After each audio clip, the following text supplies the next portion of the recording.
Madame, Monsieur, Solange Ingrid Amougou a été réhabilitée pour l'organisation de Miss Cameroun. Elle qui avait été, souvenez-vous, sanctionnée le 20 décembre 2018 par le ministre des Arts et de la Culture d'alors, professeur Narcisse Moualé-Kombi, qui avait décidé de retirer l'organisation de ce concours de beauté au Comica, le comité Miss Cameroun, chapeauté par Solange Ingrid Amougou. Mais depuis la fin de semaine dernière, le nouveau ministre des Arts et de la Culture, Pierre Ismaël Bidunkwat, a décidé de réhabiliter cette dame à l'organisation de ce concours de beauté qui a été émaillé de nombreux scandales. Souvenez-vous encore en 2018, ce scandale né de Biloua Nkounou Caroline qui avait porté plainte contre Comica et demandait 30 millions de francs CFA de dommages et intérêts parce qu'elle estimait d'ailleurs qu'à la soirée finale en direct de la télévision,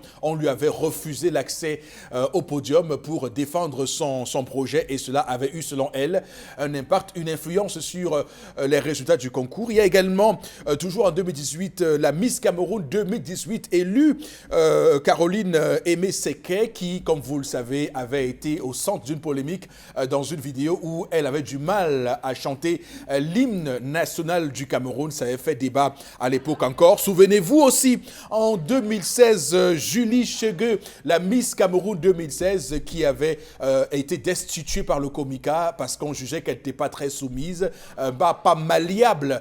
Et il y avait eu par la suite, en 2017, une série de destitutions qui avaient vu des démissions de la deuxième et troisième dauphine parce qu'elles estimaient qu'il ne fallait pas laisser libre cours à l'imposture, mais surtout à la roubladise du Comica. Il y a également le cas Larissa Gamgoum en 2014. Elle avait été élue et dans la salle, il y avait eu des personnes qui avaient sifflé parce qu'ils estimaient que ce n'était pas la personne qu'il fallait pour ce Miss Cameroun 2014, puisqu'il y avait des dauphines encore plus belles, encore plus bien que celle-là. Et puis en 2009, n'oubliez pas, le scandale Anne-Lucrèce Ntep, qui avait à l'époque dit que les contrats avec le Comica n'étaient pas très justes, puisque c'est à la veille que l'on signait ces contrats-là et estimait qu'on ne pouvait pas continuer comme ça. Donc il y a vraiment beaucoup de choses qui ont émaillé ce concours Miss Cameroun et on voit très bien que cette réhabilitation ne se base sur aucun critère qui soit tout à fait probant, puisqu'on se demande est-ce que Solange Ingrid Amougou a signé des engagements pour désormais faire en sorte que le nom du Cameroun, puisque Miss Cameroun engage le nom du Cameroun, pour que Miss Cameroun ne soit plus cette affaire qui salit l'image de marque de ce pays. Bonjour et bienvenue comme chaque matin. Nous sommes le lundi 17 juillet 2019. L'équipe est en place. D'abord vous, monsieur Bachou Chalamel, bonjour et bienvenue. Bonjour, monsieur Eric Fopoussi-Negou, et bonjour à tous les téléspectateurs. Voilà, votre silence, il est parleur. On va vous retrouver tout à l'heure à 10h30 dans le cadre de votre colère légendaire. D'ailleurs, je vous signale qu'il y a un fidèle téléspectateur qui m'a signifié qu'il est au rendez-vous à 10h30 pour suivre votre colère parce que votre colère est pour lui une école et que chaque fois il vient s'abreuver à votre colère pour se cultiver, pour nourrir son intellect. Donc voilà, il fallait que je vous dise ça ce matin pour être complet, monsieur Bachou Chalamel, évidemment, qui sera là à 10h30 pour sa colère éponyme. Également sur le plateau ce matin, Karine Santia, bonjour et bienvenue. Bonjour Eric Fopoussi, bonjour aux téléspectateurs. Aujourd'hui encore, on va se rappeler de plusieurs choses, notamment de cette explosion à la bombe dans la localité d'Otou, département de Maniou, dans la région du sud-ouest, qui a fait 4 morts et 6 blessés graves. Des victimes sont toutes des fonctionnaires de police. On aura plus de détails dans le cadre de la revue des réseaux sociaux. En tout cas, le bilan officiel du ministre de la Communication, porte-parole du gouvernement est clair, c'est 4 morts et 6 blessés. Donc on voit très bien qu'il y a une mutation de la menace dans ces deux régions. On en parlera, d'ailleurs on vous donnera évidemment quelques indiscrétions données par un stratégiste et surtout un expert en questions de sécurité et de défense, Dr Raoul Soumotayo, qui a donné des indications comment on pourrait d'ailleurs faire face à cette menace, comment le gouvernement, comment l'armée camerounaise pourrait faire face à une une telle menace qui vient aggraver la situation dans ces deux régions-là. Également sur le plateau ce matin, vous, Jean-Paul Chouniat, bonjour et bienvenue. Bonjour Eric Fopossi, bonjour à tous nos téléspectateurs. Voilà, donc nous vous aurons au cours de ce programme, évidemment. On aurait peut-être souhaité que vous ayez un petit mot d'entrée par rapport à une information qui vous aurait marqué. Pourquoi pas le BEPC? On sait que le communiqué de Madame la ministre des Enseignements secondaires continue à faire débat, surtout sur les 2 absents qu'elle décrète, qu'elle reconnaît pour cette fatidique journée du 4 juin 2000. 5 juin. Du 5 juin, non 4, puisque le 5 juin c'était le Ramadan, mercredi 5 juin et mardi 4 juin. Souvenez-vous, mardi 4 juin et mercredi 5 juin. Le Ramadan était le 5 juin. Et donc le faux férié était le 4 juin, la veille, le mardi. Et donc beaucoup avaient cru que ce mardi-là devait être férié. Ça n'a pas été le cas et on manquait les épreuves. On a eu des images de reportages où on a eu 5 à 9 personnes qui se plaignaient, des chefs de centre qui en parlaient, mais Madame la ministre a décidé, comme on le voit, de n'en faire qu'à sa bonne compétence. Bon, peut-être qu'on ne va pas dire que Madame la ministre a décidé d'en faire à sa bonne compétence. Peut-être que c'est les chiffres qui lui ont été transmis. Oui. Voyez-vous, les reportages qui ont été réalisés dans 2 ou 3 localités indiquaient qu'il y avait à peu près presque une quarantaine d'absents. Bon, si ces chefs de centre ont pris peut-être sur eux de ne pas envoyer ces informations à Yaoundé, oui. je pense qu'ils auront la colère de Madame la ministre. Mais dire quand même que qu'on compose un examen comme le BEPC où on a 287 000 candidats et qu'on ait seulement 2 absents, je pense que même quand vous êtes un responsable et qu'on vienne vous soumettre une pareille information, vous essayez d'avoir un regard critique pour vous assurer qu'effectivement, sur l'ensemble du territoire national, on n'a que eu 2 absents. Donc, absolument. Mais quand je lis ce communiqué-là, d'ailleurs, je comprends le rapport qu'elle fait. Elle dit, Madame la ministre, que suite aux compilations des frais de paiement d'examen par voie électronique, elle donne le nombre. Donc, peut-être, elle imagine, elle dit que peut-être ceux qui se plaignent, même qui n'ont pas composé, n'étaient pas valablement inscrits. Non, mais... voilà. Peut-être que ceux-là se sont inscrits par d'autres moyens. Et voilà, je pense que ce communiqué, le fond du problème, ce communiqué soulève 2 problèmes, à savoir la session de rattrapage spécial que les gens, que l'opinion sollicitait, et effectivement la controverse autour des chiffres. Parce que, voyez-vous, qu'on dise que sur l'ensemble du territoire national, sur 200, je pense que dans ce pays, je ne me rappelle pas qu'on ait eu un examen où, avec autant de candidats, 385 000 candidats, 287 385 candidats pour être plus précis, qu'on ait enregistré seulement 2 absents. Vraiment, c'est... Voilà. J'ai envie de dire, ça relèverait véritablement de l'inédit. Voilà, en tout cas, c'est du vaudou pour enfoncer le clou. On va démarrer le programme de ce matin, Madame, Messieurs, avec la première articulation. Installez-vous confortablement. Dominique Audrey Oyengele qui est avec nous sur le plateau. Bonjour et bienvenue. Bonjour Eric Fopoussi, bonjour aux téléspectateurs à la maison. Aujourd'hui, c'est l'histoire de Jean-Claude. Jean-Claude a 30 ans et il vit en couple avec une jeune femme de 25 ans. Sauf qu'ils se sont rencontrés il y a quelques mois. La fille était enceinte de 2 mois déjà. Mais Jean-Claude, puisqu'il aime la fille, il a décidé de se mettre avec elle malgré qu'elle était enceinte d'un autre. Chemin faisant, je veux dire, tout au long de la relation, elle a été émaillée de beaucoup de problèmes, parmi lesquels un faux voyage que celle-ci a prétexté. Elle lui a dit que je me rends dans ma famille, j'ai besoin d'argent, s'il te plaît. Il lui a donné une somme de 50 000 francs. Quand il appelle, puisqu'elle a voyagé, entre guillemets, et elle n'a pas fait signe, je suis arrivée et tout, il appelle au village, dans le village de la fille, pour savoir comment ça se passe, est-ce qu'elle est bien arrivée. On lui dit non, on ne l'a jamais vue ici. 9 jours plus tard, elle revient à la maison. Où est-ce que tu étais et tout. Quand il fouille le téléphone, il se rend compte qu'elle était chez le père de son enfant, en fait le géniteur de sa grossesse. La troisième phrase de la jeune dame, c'est qu'elle a déménagé complètement la maison. Un jour, il rentre du travail, il trouve qu'elle a tout pris. Ses vêtements à elle, les vêtements de Jean-Claude, les téléviseurs et tout ce qu'il avait. Maintenant, Jean-Claude il a une préoccupation. Il voudrait qu'on l'aide à reconquérir sa copine. Il voudrait savoir, parce qu'il dit qu'il l'aime, il ne veut pas la perdre, que tout ça c'est du matériel, ça s'achète, mais il a besoin d'elle. Donc il est prêt à lui pardonner cela. Oui, selon lui, l'amour pardonne et pardonne tout. Voilà, un gars angélique. Comme on n'en voit plus. Voilà. Alors moi, d'abord, première chose, hein, il faut le dire à ceux qui le regardent ce matin, il faut faire attention. Messieurs, j'en parle aux messieurs, c'est important de leur dire ça, il faut faire attention aux pères des enfants de vos femmes ou de vos conjointes. Il faut faire attention parce que c'est des gens qui sont très mal intentionnés, c'est des gens qui ne s'avouent jamais vaincus, c'est des gens qui...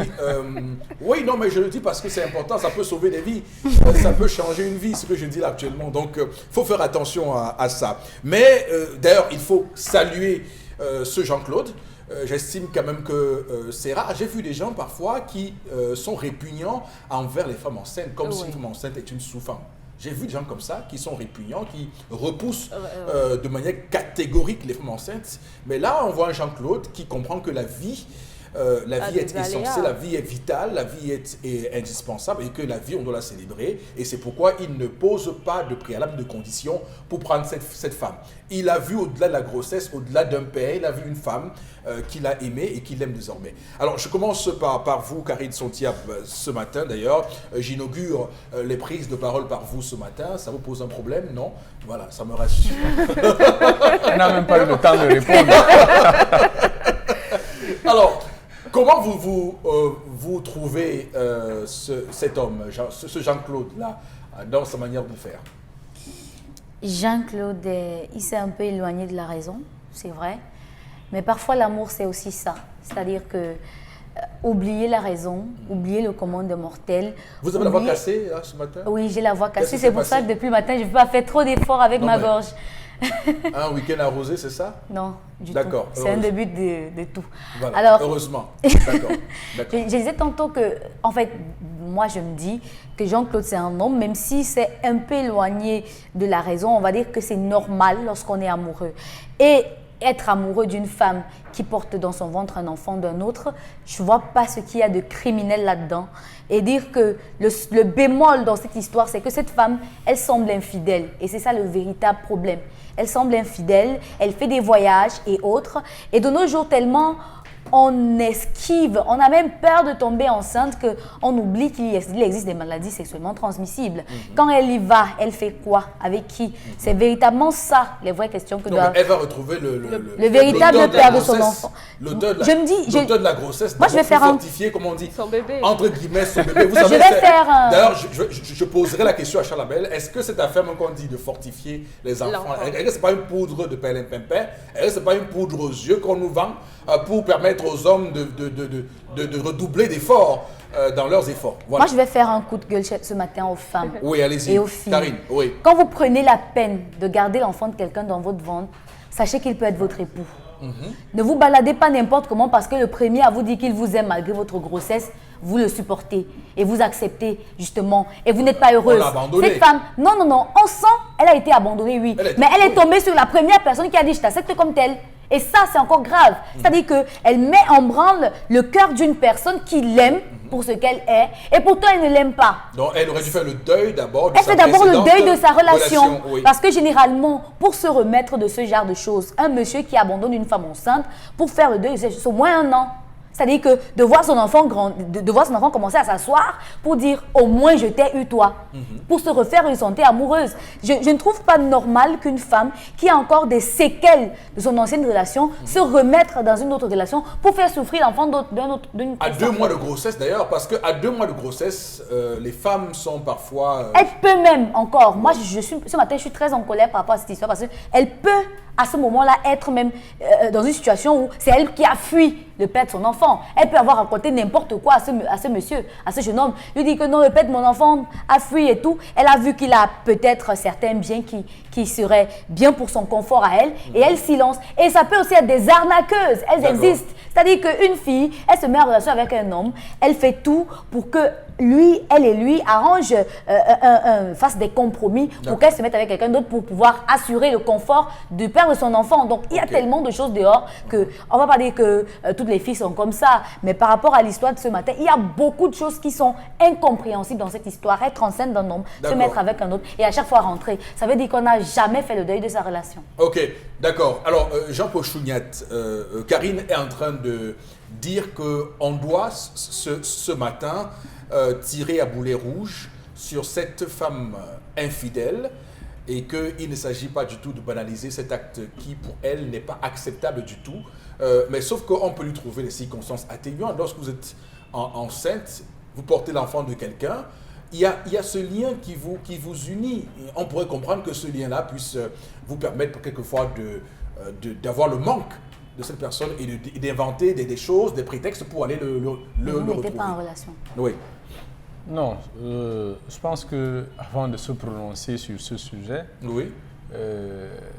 La narration de l'histoire de Dominique ne nous a pas révélé tous les secrets de l'affaire. À savoir que Jean-Claude et la femme enceinte se rencontrent dans quelles circonstances, à quelle occasion, que s'est-il passé? Oui, c'est pour ça que je dis, que s'est-il passé entre l'auteur de la grossesse et la dame en question, et pour qu'elle croise sur son chemin Jean-Claude. Le gars l'a abandonné. Oui, l'auteur de la grossesse a abandonné la fille. D'accord. C'est ce qu'elle a dit. D'accord. Le gars là, elle est tombée à 2 mois de grossesse sur quelqu'un d'autre. Voilà, très bien. L'auteur de la grossesse l'a abandonné. Comme ça existe. Vous imaginez. D'ailleurs, permettez-moi une seule seconde, juste une petite parenthèse. D'ailleurs, ça me permet de faire un lien. Je rappelle que hier, d'ailleurs, il y a eu beaucoup de personnes qui, un tout petit peu, raillaient ces hommes qui, lorsqu'une femme tombe enceinte, repoussent et renient et refusent d'assumer leurs responsabilités. Vous savez que hier, c'était la fête des pères et qu'il fallait justement faire ce combat de ces pères irresponsables qui parfois abandonnent leurs enfants, refusent de reconnaître leurs actes, leurs forfaits auprès des femmes. Donc, juste une parenthèse. Oui, tout à fait. Il a abandonné la jeune dame. On ne sait pas ce qui s'est passé pour qu'elle abandonne. Et vous savez qu'une femme enceinte, même si c'est 2 mois, elle est dans un état psychologique extrêmement délicat. Et ça, c'est vrai. Oui, elle est dans un état psychologique extrêmement délicat. Donc, et si elle venait à vous, et vous posez, ou bien vous tombez sur elle par inadvertance, ou bien elle vous pose son problème, il faut avoir un cœur en acier pour le fermer entièrement, ne même pas l'écouter. Bon, maintenant, vous l'avez écouté, vous ne savez pas ce qu'elle a dit à Jean-Claude, et que peut-être en tombant sur Jean-Claude, il vivait seul, et combien de temps a-t-elle côtoyé Jean-Claude? Ça, on ne le sait pas. Si pendant ce temps qu'elle a côtoyé Jean-Claude, une affection, quelque chose de particulier peut naître. Quelque chose de particulier peut naître. Pas forcément le simple instinct de dire que non, on veut voir comment on peut vivre avec une femme enceinte. Au-delà de tout ça, ça suscite une certaine compassion, une certaine pitié. Non, mais Jean-Claude n'a pas de problème, mais Jean-Claude l'aime beaucoup. Oui. Jean-Claude, lui, il n'a pas. C'est elle qui a un problème. Nous sommes d'accord. Il se plaint parce que non seulement elle le trompe, elle est encore venue chez lui, elle a vidé toutes les affaires, elle est partie. Nous sommes d'accord. Le gars veut toujours la reconquérir là où elle est partie se réfugier. C'est pour ça que je dis que entre Jean-Claude et elle, on ne sait pas aussi ce que Jean-Claude lui a dit, ce que Jean-Claude a promis. On ne sait pas comment ça s'est passé. En tout cas, elle veut pas. Donc, elle ne veut pas de Jean-Claude. Peut-être la leçon à tirer dans cette affaire, c'est que même si on est face à une femme qui est enceinte, qui vous dit que voilà, elle a été abandonnée, elle a tous les problèmes de la terre, vous, en tant qu'homme, résumez-vous à lui apporter l'aide l'aide minimale que vous pouvez, faire. Sans arrière-pensée. Oui, sans arrière-pensée. Mais quand vous aussi, vous venez avec arrière-pensée, forcément, il faut être, il faut être bien naïf de penser que l'auteur de la grossesse est parti pour de vrai. D'accord. Donc, si la dame a trompé Jean-Claude et est retournée, j'ai envie de dire... on ne sait pas si c'est l'homme qui est revenu sur le lieu du crime ou bien c'est la dame qui est retournée sur le lieu du crime. Elle a porté toutes les choses des parties. Voilà, elle a porté donc toutes les choses des parties. Lui, il est malheureux parce qu'il se retrouve seul, il va aller... Oui, mais bon, peut-être ce qui est dommage là-dedans, c'est parce qu'il aimait déjà la fille. Oui. Bon, maintenant, est-ce qu'il est possible que cette fille revienne. Point d'interrogation. Oui, mais il faut le dire. Oui, mais si elle ne revient pas... Je lui ai dit au début, j'ai dit qu'il faut faire attention avec les pères des enfants des femmes. Parce que ces gens-là... Non, la mise en garde est importante dans ce sens que, en vous y engageant, si vous voyez une fille en difficulté qui porte une grossesse, même si elle ne porte pas de grossesse, elle vous dit que son amant ou son mari l'a abandonnée, entourez-vous d'un minimum de précautions possibles. D'accord. Alors, Charles Hamel, 3 choses avant que vous ne donniez votre point de vue. J'aimerais quand même qu'on fasse un éclairci et qu'on s'entende. Il faut appeler un chacha. Alors, on entend dans l'imagerie populaire, c'est un peu trivial, je l'avoue, des gens qui disent que lorsqu'une femme est enceinte, elle doit être fortifiée. Première chose. C'est l'enfant qui doit être fortifié. Bon, bref, que ce soit l'enfant ou la femme, ça passe par le même chemin. Alors, deuxième point, les gens estiment que lorsqu'une femme est enceinte et que le fait de faire l'amour avec elle, faire en sorte que l'enfant va vous ressembler.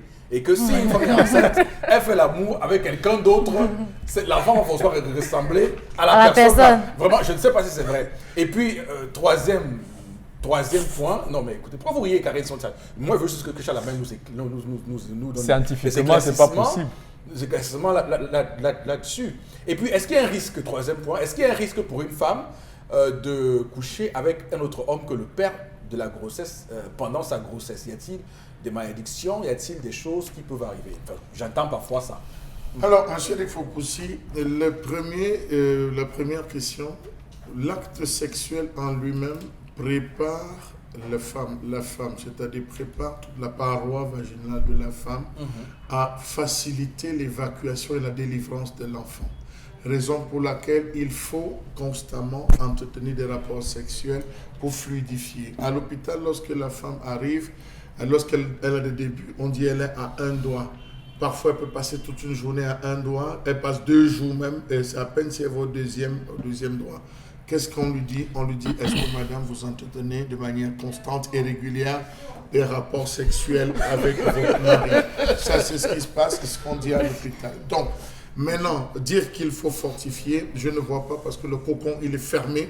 Il est fermé, le col de l'utérus est entièrement fermé. Voilà. Je ne vois pas en quoi et comment est-ce qu'on va fortifier. Il faut le préciser, l'enfant. Mais par ailleurs, la deuxième, c'est l'histoire de la ressemblance. Oui, à partir du deuxième mois, troisième mois, l'enfant est en train de prendre les formes. Donc, troisième mois par là, l'enfant est en train de prendre des formes, l'enfant est en train de prendre le visage.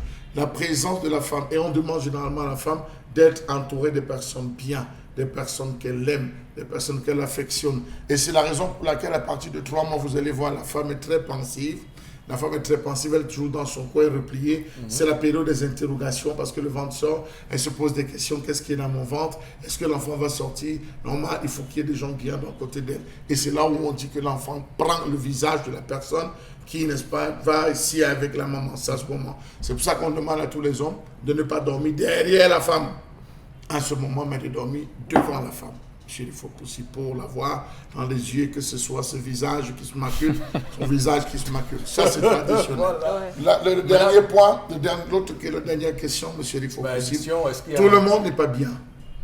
Il y a des gens qui sont maudits. Il y a des gens qui portent la malchance.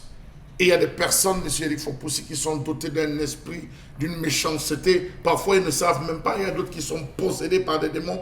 Ils ne savent pas, M. Rikfopoussi. Vous savez qu'en l'homme, il y a les 4 éléments fondamentaux de la nature. La terre, nous avons la peau. Il y a l'air, nous respirons. Il y a le feu, nous nous énervons. Et il y a l'eau et la constitution. Donc, M. Rikfopoussi, lorsqu'un homme décide d'aller avec une femme, il faudrait qu'elle se rassure que cette personne est une personne, surtout en cette période. Parce que là, elle est en train de préparer la vie, elle est en train de fabriquer la vie. Elle peut aller avec quelqu'un qui est foncièrement méchant. Il inocule un peu de ces fluides de méchanceté et cela affecte à l'immédiat l'enfant. C'est la raison pour laquelle les femmes enceintes ne doivent pas traverser des cordes, traverser n'importe comment des carrefours, tendre la main n'importe comment aux gens. Donc il y a beaucoup de choses qui sont dites et c'est vérifié. Donc concernant l'histoire dont M. Rikfopoussi, on dit que celui qui aime les enfants finit par épouser une femme enceinte. Donc, un homme qui aime trop les enfants finit par épouser une femme enceinte. Donc je crois que dans ce cas, on se retrouve avec un homme, M. Rikfopoussi, qui est veut absolument des enfants, qui veut avoir des enfants, coûte que vaille, monsieur il faut possible. Parce que je ne vois pas quelqu'un qui du premier coup, fut-elle belle, monsieur il faut possible, rencontre une femme, et aussitôt qu'elle lui a dit je suis enceinte, fonce encore plus comme un taureau. Non, vous marquez d'abord un point. Ouais. Vous marquez d'abord un point. Et comme on dit chez mes frères, on dit stop. On dit stop. On s'arrête un peu, monsieur il faut possible, Voilà. pour réfléchir. Et là, vous lui demandez qu'est-ce qui s'est passé avec le père de l'enfant. Qu'elle vous raconte l'historique de sa vie. Pourquoi est-ce qu'ils se sont séparés? Est-ce que vraiment ils se sont séparés? Parce qu'on a vu dans certains contrées, monsieur Eric Fokosi, un garçon qui est enceinte, une fille, la fille joue avec le gars, 1, 2, 3, elle se rend compte que le gars n'a franchement rien, elle cherche quelqu'un qui va endosser la grossesse. Si elle ne trouve pas quelqu'un qui va endosser la grossesse, elle va jouer la malheureuse, histoire que le père de l'enfant m'a abandonné, je suis dans un état végétatif, je suis encore chez nous, ma mère veut me mettre dehors, quitte à ce que le gars, par pitié, comme l'a dit Jean-Paul Julien tout à l'heure, la récupère. Maintenant, elle fait ce qu'on appelle le 50-50. Elle enlève ce qui est important pour l'enfant, le reste, elle dépend de le père, qui est caché dans un coin à l'affût. Il observe, il guette, se rassurant et fortifiant, comme vous l'avez dit, son enfant de temps en temps. Donc, monsieur il faut possible, on est dans cette configuration-là. Il peut avoir, et ça aussi c'est important de le signaler, vous savez, il y a des femmes qui, dès le premier jour qu'elles tombent enceintes, elles développent ce qu'on appelle les humeurs de la grossesse. Elles détestent le père de l'enfant jusqu'à l'accouchement. Donc, il y a des grossesses comme ça qui font en sorte que, sous le même, vous ne vous entendez pas. 2 minutes problème, 3 minutes, il faut jeter parfois c'est les garçons. Parfois c'est parce que vous entendez un garçon. Donc, ça crée des problèmes à un niveau où la femme, à des moments, se retrouve à partir. Est-ce qu'elle s'est retrouvée dans cette configuration où ses humeurs, on dit généralement que les humeurs viennent au 6e, 7e mois, mais pour d'autres femmes, ça commence à l'immédiat. Oui. Si c'est pour les humeurs, on en a vraiment au point de venir déménager, donc, à ce niveau. Donc, j'ai bien envie, non, je commence par le général ouvrir pour chuter en disant, monsieur Eric Fokosi, et cette fois-là, ça va me casser que cette fille, en organisant le coup, en allant avec ce gars, elle avait prémédité. Oui. L'objectif était de prendre un peu pour venir l'enfouir chez son gars. Raison pour laquelle elle est venue vider entièrement la maison sans que le gars ne lui ait fait quoi que ce soit. Elle vide la maison. Mais rassurez-vous, ce n'est pas le premier qui tombe. Derrière cette grossesse, avant qu'elle atteigne 9 mois, elle va vider la maison d'au moins 6 personnes. Voilà. D'ailleurs, je vous ai dit, hein, sincèrement, c'est une mise en garde en fait. Parce que c'est clair que ces femmes-là, généralement, ont un lien viscéral avec le père de leurs enfants. Donc, quoi que vous fassiez... Un lien qu'on ne peut pas couper. Oui, un lien qu'on ne peut pas couper. Et d'ailleurs, j'ai vu des hommes se plaindre des fois qu'ils sont avec des femmes qui ont un enfant, avec un autre homme. Et chaque fois, ils se rendent compte que cette femme-là n'est pas très sérieuse parce qu'elle pense toujours à comment était la relation avec le père de son enfant. Et ils se trouvent souvent à l'étroit parce qu'ils ne peuvent pas laisser ces femmes s'ouvrir à eux comme ils souhaiteraient. Donc, c'est ça le grand danger. Et il faut faire attention. Alors, Dominique Audrey Oriengelek, votre avis également? À ce que vous venez de dire, je pense que c'est de la jalousie. Tout simplement. Le nouveau conjoint est juste jaloux de l'ancien. On ne peut pas avoir un enfant avec quelqu'un et ne pas entretenir de relations. Je peux être avec vous, j'ai un enfant avec Charles Armel. Bon, maintenant, il ne faudrait pas que vous soyez jaloux parce que je suis en contact avec le père de l'enfant qui a besoin de son père également, même si vous êtes un père par substitution. On a affaire à un homme qui est désespéré. Il est désespéré comme beaucoup d'hommes qui... Ils ont tellement envie d'être avec une femme, ils ont tellement cherché de femmes qu'ils finissent par, dès qu'elle vous dit oui, c'est fini, vous la prenez, vous la mettez chez vous. Il en a tellement cherché, il est allé tomber sur une femme enceinte. Oui, on ne met pas une femme chez soi simplement en quelques jours. Comment c'est possible? Comment ça se fait? Moi, je ne comprends pas. On prend le temps d'étudier la femme, même si elle vous met la pression. Il y a des hommes champions pour ça. Hein, non, c'est pas sérieux. C'est pas sérieux. D'abord, vous-même, le monsieur, vous n'êtes pas sérieux. Si on se croise lundi et samedi, j'aménage chez vous, ça manque de sérieux. Et même cette femme qui part là-bas, elle-même n'est pas sérieuse. Elle est en mission. C'est pour ça qu'elle avait son petit coup. Oui, elle est là. C'est une nouvelle forme de braquage. Je pense qu'Alain, vraiment, il devrait se ressaisir. il devrait se ressaisir. L'amour, c'est bien, mais vous n'allez pas mourir par amour parce qu'elle continue sa vie. Hein. Mais ce que je voulais dire, c'est qu'Alain n'est même pas amoureux. Pour moi, il n'est pas amoureux. Il pense qu'il aime cette femme. Il est omnibulé parce que peut-être qu'elle a une forme qui lui plaît. Elle a un bon caractère, peut-être. Non, elle n'a pas un bon caractère. C'est impossible qu'elle ait un bon caractère. Si, en dépit de ça... Elle est une bonne actrice. Oh. Elle joue bien son rôle. D'accord, très bien. Alors, on ne va pas lire les messages malheureusement aujourd'hui. Il y a un petit problème logistique pour les messages et je regarde attentivement pour m'en excuser auprès de vous, madame, monsieur, pour ce matin. On va basculer donc tout de suite à la prochaine articulation. Il s'agit de la colère de Charles Armel. À tout de suite.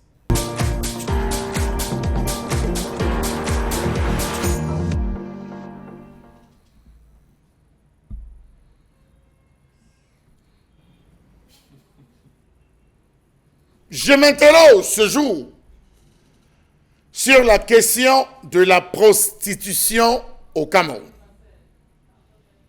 Je m'interroge sur le pourquoi de la montée en puissance des filles de joie devant les cours de nos maisons. Dites-moi, comment est-ce que cette montée croissante de la prostitution n'inquiète d'un sourcil les différents ministères en charge? Pourquoi est-ce que la jeune fille camerounaise est aussi abandonnée que cela? Pourtant, il existe plusieurs ministères. À ce jour, le constat des spécialistes est assez formel. Qu'on le veuille ou non, la prostitution atteint un seuil proche de l'échelle de Richter.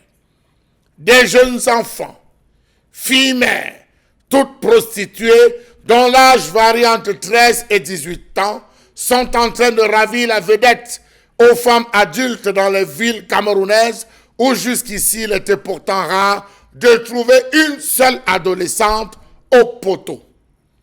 Beaucoup de ces jeunes filles prostituées font partie de notre entourage. Ce sont nos sœurs, nos amis, nos collègues, nos épouses même. Bref, ce sont des femmes comme toutes les autres, mais qui, pour des raisons qui leur sont propres, finissent par se transformer en filles de joie la nuit. Elles étudient dans le jour, mais vendent leur piment, comme on dit, dans la nuit. Elles viennent des familles nombreuses, disent-elles, et sont parfois des aînés d'une fratrie de plusieurs enfants, ayant toujours vécu dans le besoin. Leur famille n'arrive souvent pas à subvenir aux exigences de tous leurs membres. À ce jour, il existe plusieurs types de prostituées.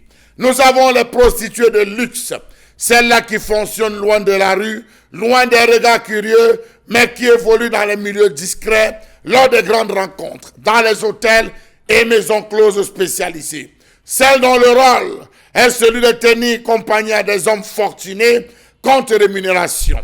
Nous avons ces dames d'un autre genre, les prostituées de rue, communément appelées filles de joie, au bordel, pardonnez l'expression, permettez-moi de parler trivialement, ces jeunes commerçantes du sexe qu'on retrouve installées dans les recoins obscurs de nos villes, où elles attendent tous les soirs une clientèle composée en majeure partie d'hommes mûrs en quête de jeunesse. Vous avez les prostituées Android, ces filles qui ne fonctionnent qu'au travers des comptes WhatsApp, Facebook, Imo et j'en passe. Elles vendent leurs produits hérités de leurs génitrices en mode live, webcam et j'en passe. Elles discutent le prix avec les potentiels clients, envoient des photos et vidéos et s'offrent au plus offrant après avoir reçu un transfert d'argent. À côté de cela, nous avons les chilling parties qui sont organisées. Nous avons les prostituées occasionnelles, les vacancières, ces filles qui arrivent chaque année dans nos villes au mois de juin, juillet et août à la recherche d'un stage de vacances et qui, lassent de trouver un stage de vacances, se retrouvent à vendre les œufs, le bocal et le sexe comme start-up dans les rues. Fini les années 90, où pour se procurer les services d'une fille de joie, il fallait se rendre dans les quartiers, Makéa et Aqua.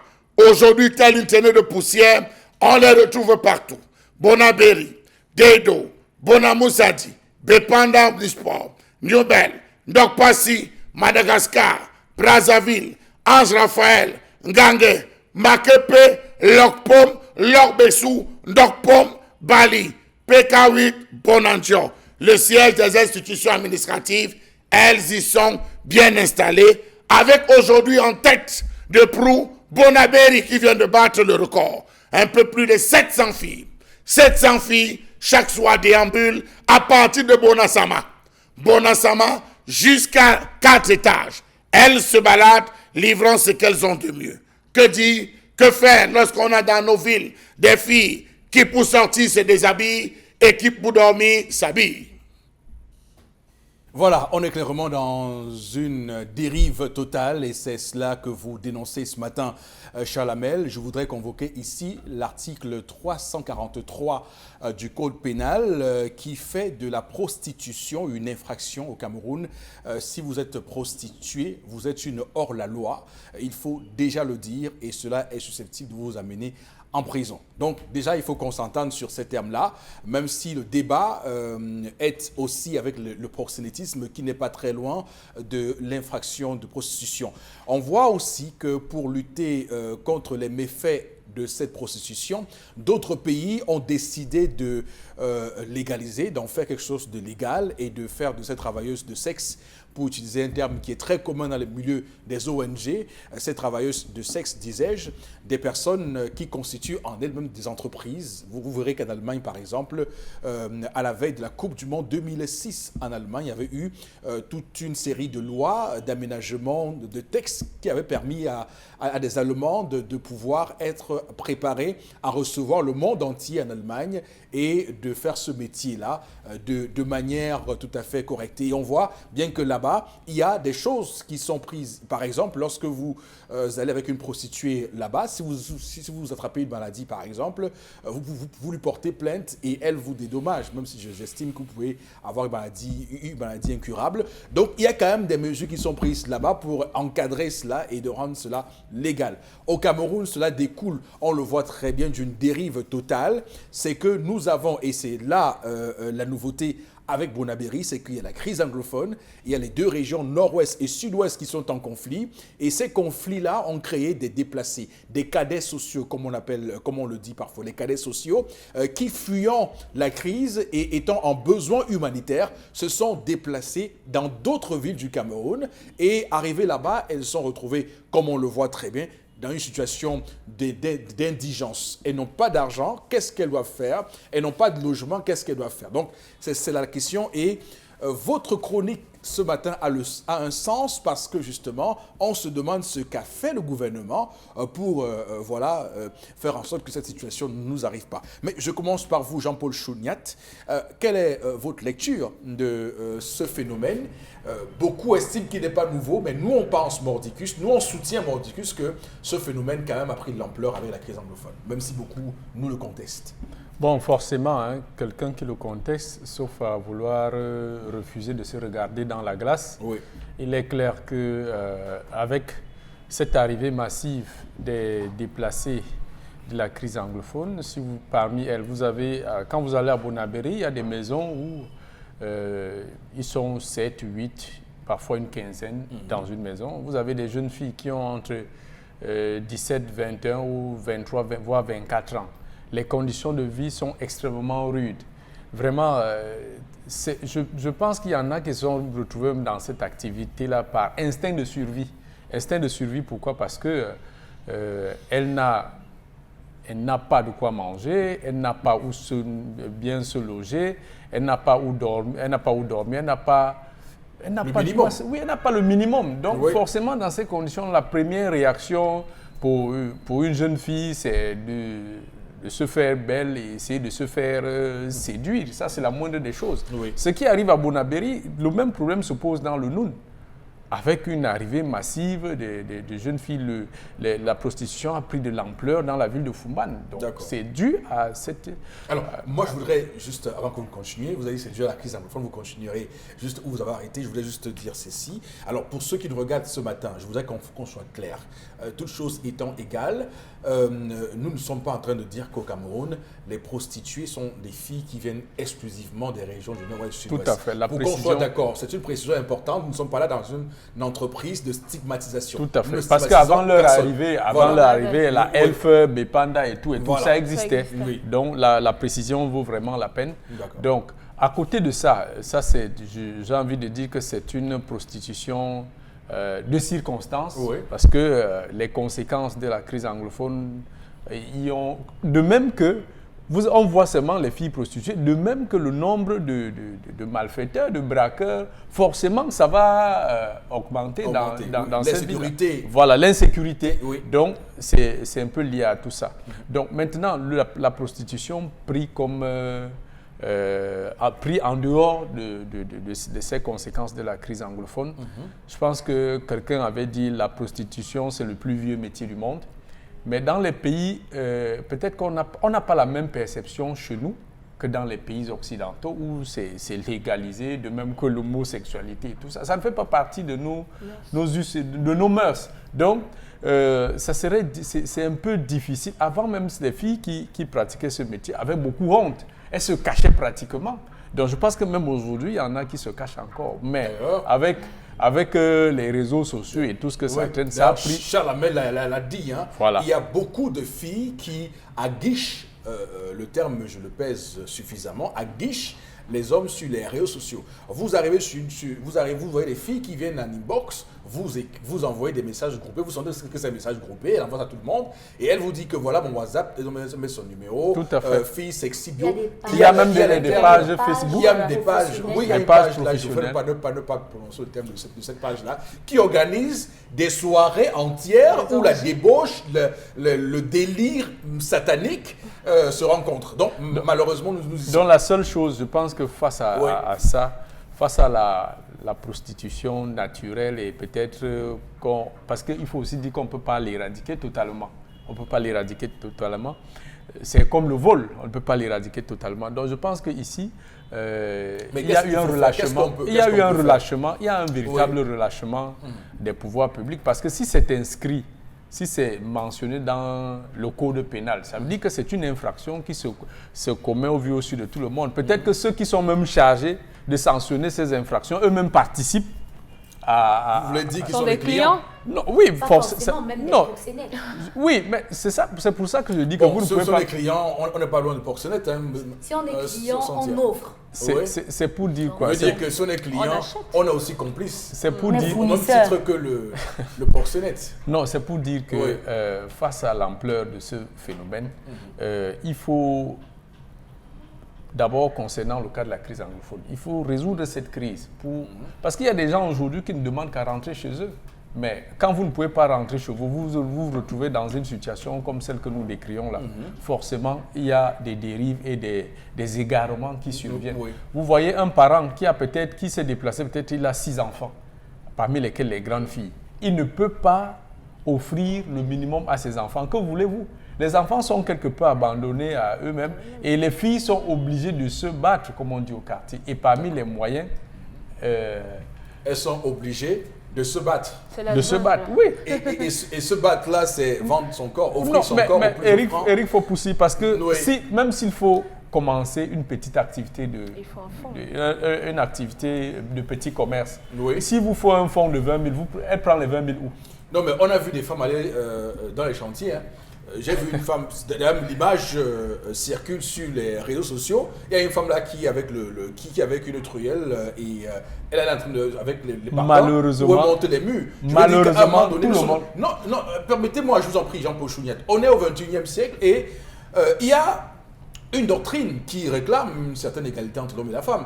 Il y a des féministes qui estiment que la femme peut faire, et que la femme peut faire les mêmes travaux que les hommes. Ça veut dire que si les femmes l'exigent, elles peuvent prendre le pouce-pouce, elles peuvent prendre une boîte, elles vont à Koulouloun, elles portent comment on appelle ça, les paquets des femmes qui font le marché pour aller les accompagner au taxi. Je veux dire qu'à un moment donné, il faut aller jusqu'au bout de sa logique. Eric Fopoussi, je n'en disconviens pas. Il faut faire tout ce que vous avez dit là, mais n'oubliez pas aussi que tout le monde n'est pas dans les mêmes dispositions psychologiques.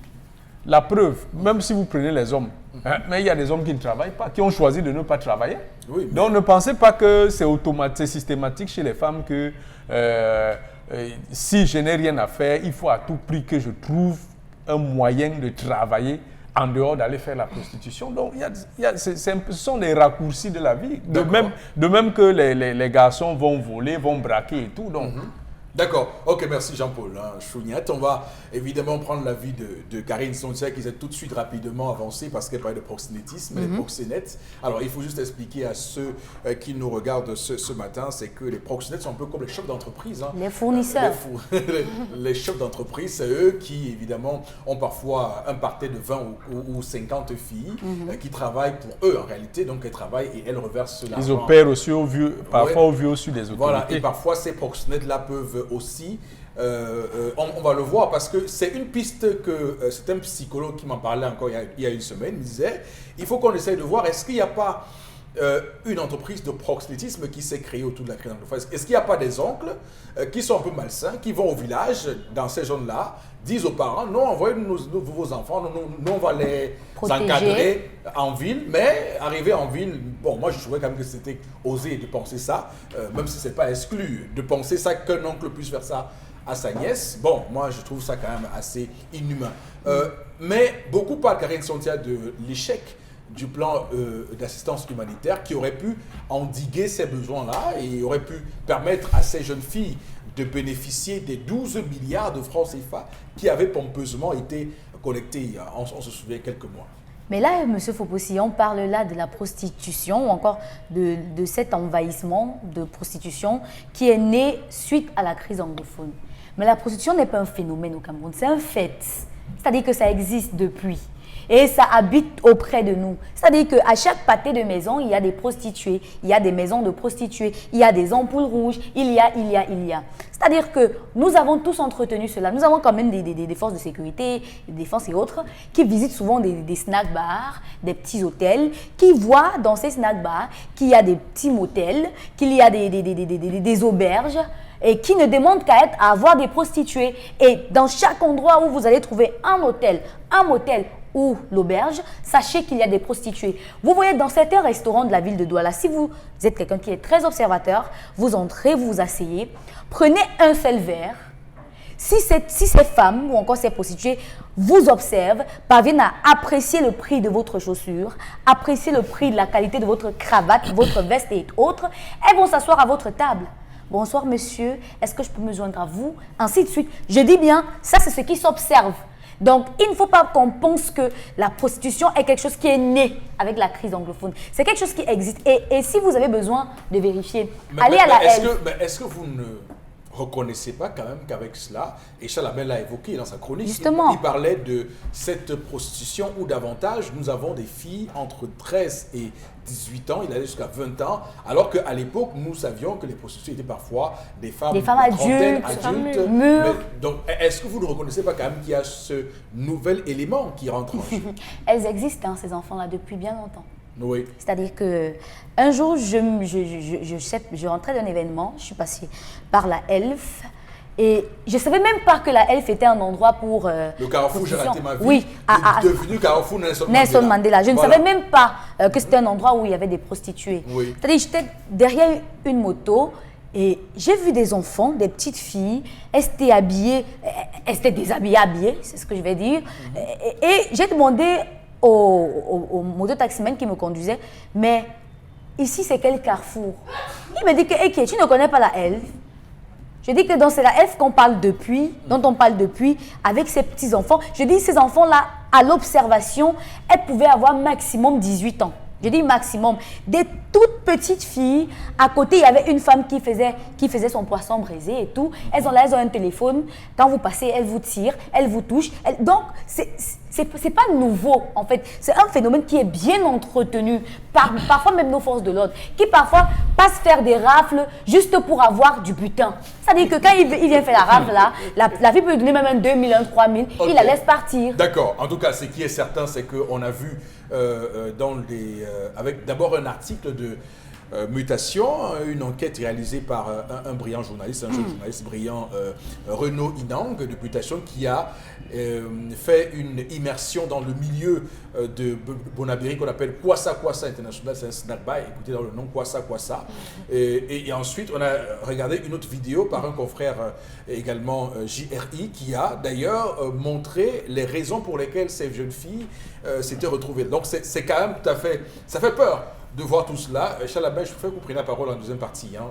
Désolé. Je vais prendre Dominique Audrey qui va donner son point de vue. Oui, ce que je pense, c'est que le phénomène de la prostitution, ça existe au Cameroun. Mais ce qui se passe, c'est qu'avec la crise, on assiste là à un autre drame. Ça s'ajoute aux morts, aux déplacés. Il y a également la prostitution. Peut-être elles étaient là depuis Karine, mais je pense qu'avec ce qui se passe aujourd'hui, c'est encore plus grand. Mais là, ça, c'est pas véritablement de la prostitution, c'est de la prostitution alimentaire. Parce qu'il faut survivre. Parce que la prostitution, je crois qu'on l'échelonne quand même. Oui. Il y en a comme le concubinage et bon, autres. c'est une prostitution, le concubinage? Une forme. C'est une forme de prostitution. J'ajoute... Non, mais attention. Vraiment. Non, il faut quand même préciser. Si une femme vit avec un homme pendant 10 ans, 15 ans, 20 ans, et c'est le seul homme qu'elle connaît, n'est pas infidèle, vous n'avez pas dit qu'elle est une prostituée. Et si elle est infidèle? Non. Bon, bref, ce qui est... Voilà. Donc toutes les femmes infidèles sont des prostituées. Non, mais ce qui est intéressant Donc, de rappeler, c'est que moi, je me serais attendu, Dominique Audrey, que vous nous fassiez la précision de ces prostituées de luxe. Celles qui ne sont pas au poteau, ne sont pas dans la rue. Celles qui sont les... Travaillent dans Elles les sont avions. dans les maisons. Oui, aussi. elles sont dans... Non. Tout comme les clients de luxe ne viennent pas là... On ne les voit pas. On les voit souvent là. Hein. Ils se déguisent parfois avec une casquette là. Ils mettent un jogging et puis ils vont se servir. Généralement, Bref. on se retrouve dans certains endroits. Voilà. Donc, si on ajoute, si je peux compléter au Oui, code d'accord, pénal, oui. la peine, il y a une peine qui va de 6 mois à 5 ans. Donc, pour la prostitution, on punit jusqu'à 6 ans d'emprisonnement. Quant aux policiers qui raflent, ils ne raflent même pas. Ils savent qu'ils ont le comptoir là-bas. Donc, quand ils passent le soir, ils font la collecte, un peu comme les tickets dans les marchés là. C'est comme ça que ça se passe. Je voulais ajouter quelque chose que j'ai oublié. Oui, allez-y. Par rapport à l'assistance, là, moi je me suis toujours l'assistance humanitaire. On a partagé les matelas de l'autre côté là-bas. Et ceux qui sont ici, qu'est-ce qu'on fait d'eux? D'accord, mais on nous signale d'ailleurs, j'avais tout récemment une chaude, mais alors très chaude conversation avec Flavien Vallon-Dongo qui me disait que, écoute, il y a eu des informations selon lesquelles, d'ailleurs il me le rappelait, où on a partagé des kits à des personnes déplacées à Yaoundé, à Bafoussam et à Douala. Je lui ai dit, et il précisait que ça s'était passé à PK14, si je me souviens, si je me rappelle bien. Et bon, moi je me suis dit, bon, écoutez, si vous avez des choses à faire, vous allez à PK14, alors qu'on sait que c'est Bonabéry, la frontière est là. Le grand centre, il y a quand même une incongruité dans tout ça. On va revenir en deuxième partie pour la suite de ce programme, madame, monsieur. Merci infiniment à vous de rester sur la chaîne qui, au-delà de l'image, vous rencontre tout simplement Equinox Télévision. À tout de suite.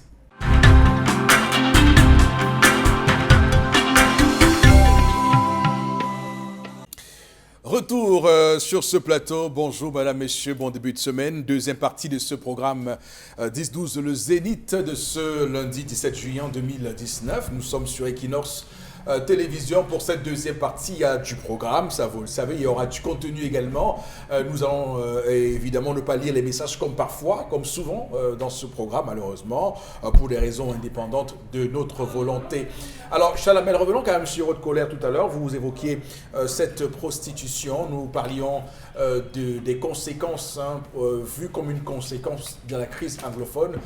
Et vous avez relevé ici l'âge de plus en plus juvénile de ces enfants qu'on voit à Bonabéry et ailleurs au Cameroun, qui sont déplacés pour d'autres villes au pays, fuyant la guerre et le conflit armé au nord-ouest et au sud-ouest. Alors, M. Eric Fopoussi, c'est facile de dire c'est des filles qui, parce qu'elles sont parties du nord-ouest, du sud-ouest, sont retrouvées. Vous faites quoi des filles qui faisaient la prostitution au sud-ouest? Vous faites quoi des filles qui faisaient la prostitution au nord-ouest? Ce sont elles. Ce n'est que la continuité, M. Eric Fopoussi. Ne pensez pas que c'est des filles vierges. C'est des filles dont la mémoire qui se sont retrouvées. C'est la continuité, M. Eric Fopoussi. Nous avons eu le cas de Boko Haram. Pourquoi est-ce qu'à Garaboulaye, Pourquoi est-ce qu'à Menganga, on n'a pas parlé de la prostitution? Pourquoi est-ce que dans les zones de Ngaoundéré, on n'a pas développé ce cas de prostitution avéré? Pourquoi c'est dans la zone ouest? C'est une autre forme d'étiquette qui n'est pas bien, un étiquetage qui n'est pas bien, monsieur Eric Fopoussi. Faites le tour de tous les quartiers, vous allez vous rendre compte. La prostitution, disons-nous, monsieur Eric Fopoussi, il y a 3 choses qui tournaient tout autour. Il y avait la honte, il y avait l'obscurité ou le noir, et il y avait la décence, monsieur Eric Fopoussi. Pour trouver une fille, il fallait entrer dans les ruelles noires, se rapprocher de cette fille qui faisait tout pour cacher son visage, que personne ne la reconnaisse, monsieur Eric Fopoussi. Vous allez tout poser la honte, elle vivait la honte. Après, elle disait non, je ne veux pas que ce soit ici. Avance-toi, je te retrouve, monsieur Eric Fopoussi. Vous vous retrouvez dans un petit motel, un petit espace, et cela se passait. Mais aujourd'hui, vous avez le principe du carton. Vous avez le principe des toilettes, monsieur Eric Fopoussi. Permettez-moi que je parle trivialement. Vous avez le principe des WC, où aujourd'hui et non plus honte. Vous avez le principe des voitures garées, des voitures stationnées, monsieur Eric Fopoussi. Où vous arrivez, vous dites que j'ai 500, elle dit que 500, ça veut dire qu'on ne quitte pas d'ici. J'espère que tu n'as pas envie de te placer là. Derrière une voiture stationnée, un minivan ou un pick-up, à l'air sous l'air, monsieur Eric Fopoussi, elle vous demande de poser l'acte là. Vous avez des gars, donc, parce qu'ils ont pris 1 ou 2, ils se retrouvent à le poser. Donc maintenant, la décence, elles ne se cachent plus, monsieur Eric Fopoussi. Elles n'ont plus peur d'affronter les phares des véhicules, sinon qu'elles sont même sur les lampadaires. Vous avez celles qui font tout pour qu'on voit leur corps. Je n'ai pas de taches, je n'ai pas de gale, je suis bio. Elles lèvent le corps, vous les voyez sur les routes. Vous vous amusez, elles entrent même dans votre véhicule sans que vous ne l'ayez convoqué, monsieur Eric Fopoussi. Faites l'effort de faire un tour, vous allez vous rendre compte. Passez à Bonanjo. Devant toutes les représentations consulaires, elles sont là. Elles sont là et depuis des années. Et depuis des années, vous allez vous rendre compte qu'en tournant devant certains lieux, les petits snacks, parfois le véhicule de police est garé là, elles sont dehors, elles sont en train de faire leur travail. Est-ce qu'il y a un travail? Est-ce qu'elles jouent un autre rôle en termes d'indic? Je ne sais pas. Est-ce qu'elles sont là pour donner des informations? Je ne peux le savoir. Monsieur il faut aussi, il y a un autre point. L'autre point, c'est que on n'a pas évalué les zones à quoi? À Bafoussam. Voilà notre point. On a 41 000 déplacés dans la zone de l'Ouest Cameroun. Est-ce qu'à ce niveau, au niveau d'Akwa, Bafoussam, qui est le centre de la rue de la Joie, comme celle de Deido, est-ce qu'on essaie d'évaluer? Non. Je pense qu'il y a une complicité des parents, premier point. La complicité des parents, c'est à ce niveau où les parents sont au courant. Les pères connaissent, les parents connaissent. Quel parent peut accepter que son enfant aille livrer son corps pour de l'argent? Je me pose Monsieur la question. nous avons C'est un des parent parents normalement constitué. Nous avons des parents diminués par la maladie, diminués par le stress. Ils n'ont que les yeux pour pleurer. Vous avez une jeune fille de 15 ans qui sort tous les jours. Elle rentre le soir. C'est comment papa a pris ses médicaments. Non, on a encore donné une ordonnance. Voici l'argent qu'on a donné de payer. Voici l'argent à aller payer. Elle rentre SAC. Elle devient la responsable de la maison. Vous avez des filles qui se retrouvent, monsieur, il faut pousser à ne faire que ça pour nourrir entièrement leur famille. Vous avez la perversité des époux. Ah oui, dans la préparation de ces chroniques, des hommes mariés. Appelez ça homme marié. Des hommes mariés. Vous avez des hommes qui, parce que le gars s'est retrouvé dans une situation, il dit à sa femme, on n'a plus le choix, tu vas travailler pour nous. Je vais t'accompagner tous les soirs, tu vas tacler, je ne serai pas loin. Si on te fait mal, je sors la machette. Et vous les voyez, ils sont installés partout, même à Bonaveri. Les gens font ça? Monsieur, il faut aussi, je dis, ils le font. J'ai vu, on m'a doigté des messieurs qui sont assis, ils lèchent une bière. On dit qu'il est là depuis 15 h 16 h il est en train de lécher. Voilà sa femme. Il est lavé un petit par-dessus à la machette, les couteaux à l'intérieur. Sa femme, il sait là où sa femme part. Donc, rendez-vous compte à ce niveau. On a enseigné aux Camerounais à vivre, à rechercher la richesse, mais on n'a pas préparé les Camerounais à savoir accepter leur pauvreté, à savoir vivre décemment avec leur pauvreté. Voilà là où on est à ce niveau. Faites un tour à Bonamoussa dit. Devant toutes les belles maisons, les véhicules rutilants et tout, vous allez vous rendre compte. Faites un tour. Les habitants de Bonamoussa dit, il n'y a pas longtemps, et Denver, une partie de Denver, il n'y a pas longtemps, on saisit les autorités administratives de la ville en disant, ça ne va plus dans nos quartiers. Ça ne va pas dans nos quartiers. Là, on habite, on retrouve les préservatifs tous les matins. Essayez de mener une action. Et la réponse, on leur a dit... Est-ce que c'est forcément du fait des prostituées? Il faut aussi voir que Bonamoussa dit quand même s'est transformé en un hub de snack bar. Et je trouve qu'il y a quand même beaucoup de snack bars là-bas. Ils poussent comme des champignons. Et forcément, quand les gens vont dans ces snack bars, ils vont boire de l'alcool. Ils rentrent avec une forme de débauche. Et peut-être qu'ils font ça dans la rue. Je ne sais pas. Moi, je dis il y a des possibilités qu'il ne faut pas ignorer. Bref, Chalamel. Vous avez terminé, Charles? Donc, moi, monsieur, il faut pousser. Oui. Je voulais dire qu'aujourd'hui, ça touche. Vous allez à l'Oprom, première avenue, deuxième avenue, quatrième avenue, avenue Sunshine, vous allez vous rendre compte que c'est là. C'est devant les barrières, c'est devant les maisons, et c'est fait par qui? Parfois des enfants, des jeunes filles du quartier qu'on connaît. Vous allez faire quoi, monsieur Eric Fopoussi? Chacune a une raison, chacune sait pourquoi elle le fait. Vous avez des femmes qui, lorsqu'elles prennent parfois des congés, s'ils vont en Europe, c'est pour la prostitution, monsieur Eric Fopoussi. C'est connu. Vous avez des jeunes filles qui pensent qu'elles vont travailler, elles vont dans l'Eldorado en Europe, elles se retrouvent dans la rue. Vous et moi, nous parlons aussi de ces cas des Africaines, des bois de Boulogne qu'on retrouve un peu partout. Donc, je vous dis, monsieur Eric Fopoussi, moi, ce qui m'inquiète et m'alarme, c'est que le taux a gonflé et explosé. C'est grave, c'est excessivement donc, grave. on a une côte d'alerte. On a abandonné la jeune fille. On a abandonné l'éducation de la jeune fille. Et c'est là que je pose la question au chef de communauté. Je pose la question au chef de village. Je pose la question au chef de famille. Je pose la question au chef de quartier. Que faites-vous de vos jeunes filles? Que faites-vous de vos enfants de sexe féminin? D'accord. Alors, quand il parle d'enfants de sexe féminin, ça me permet évidemment de revenir au 16 juin, la journée d'hier qui était la journée de l'enfant africain, et de voir le contraste qu'on peut noter entre ces enfants, ces jeunes de Soweto qui se battaient pour des meilleures conditions et qui sont morts comme ça, des jeunes enfants qui sont morts à Soweto en 76, 16 juin 76, et qui, on voit très bien que le contraste est tout à fait remarquable et saisissable entre ce que ces jeunes-là, ces jeunes filles, parce que c'était des filles pour la plupart, ces jeunes filles de Soweto qui se battaient pour avoir de meilleure éducation, et nous avons au Cameroun ou ailleurs en Afrique, ces jeunes filles plutôt qui désormais sont dans une forme de débauche, et ça c'est frappant, c'est frappant, et ça fait froid au dos, Chalamel. Est-ce que ça ne vous parle pas ce contraste-là quand même, hein, de voir que hier on célébrait la journée de l'enfant africain avec ce combat des filles de Soweto, et que nous décrivions ce matin, 17 juin, plutôt des jeunes filles, 14, 13, 16 ans, qui livrent leur corps pour 200 francs, pour 300 francs. La société prédispose les enfants à la prostitution. Oui. Regardez comment les mamans coiffent leurs jeunes filles.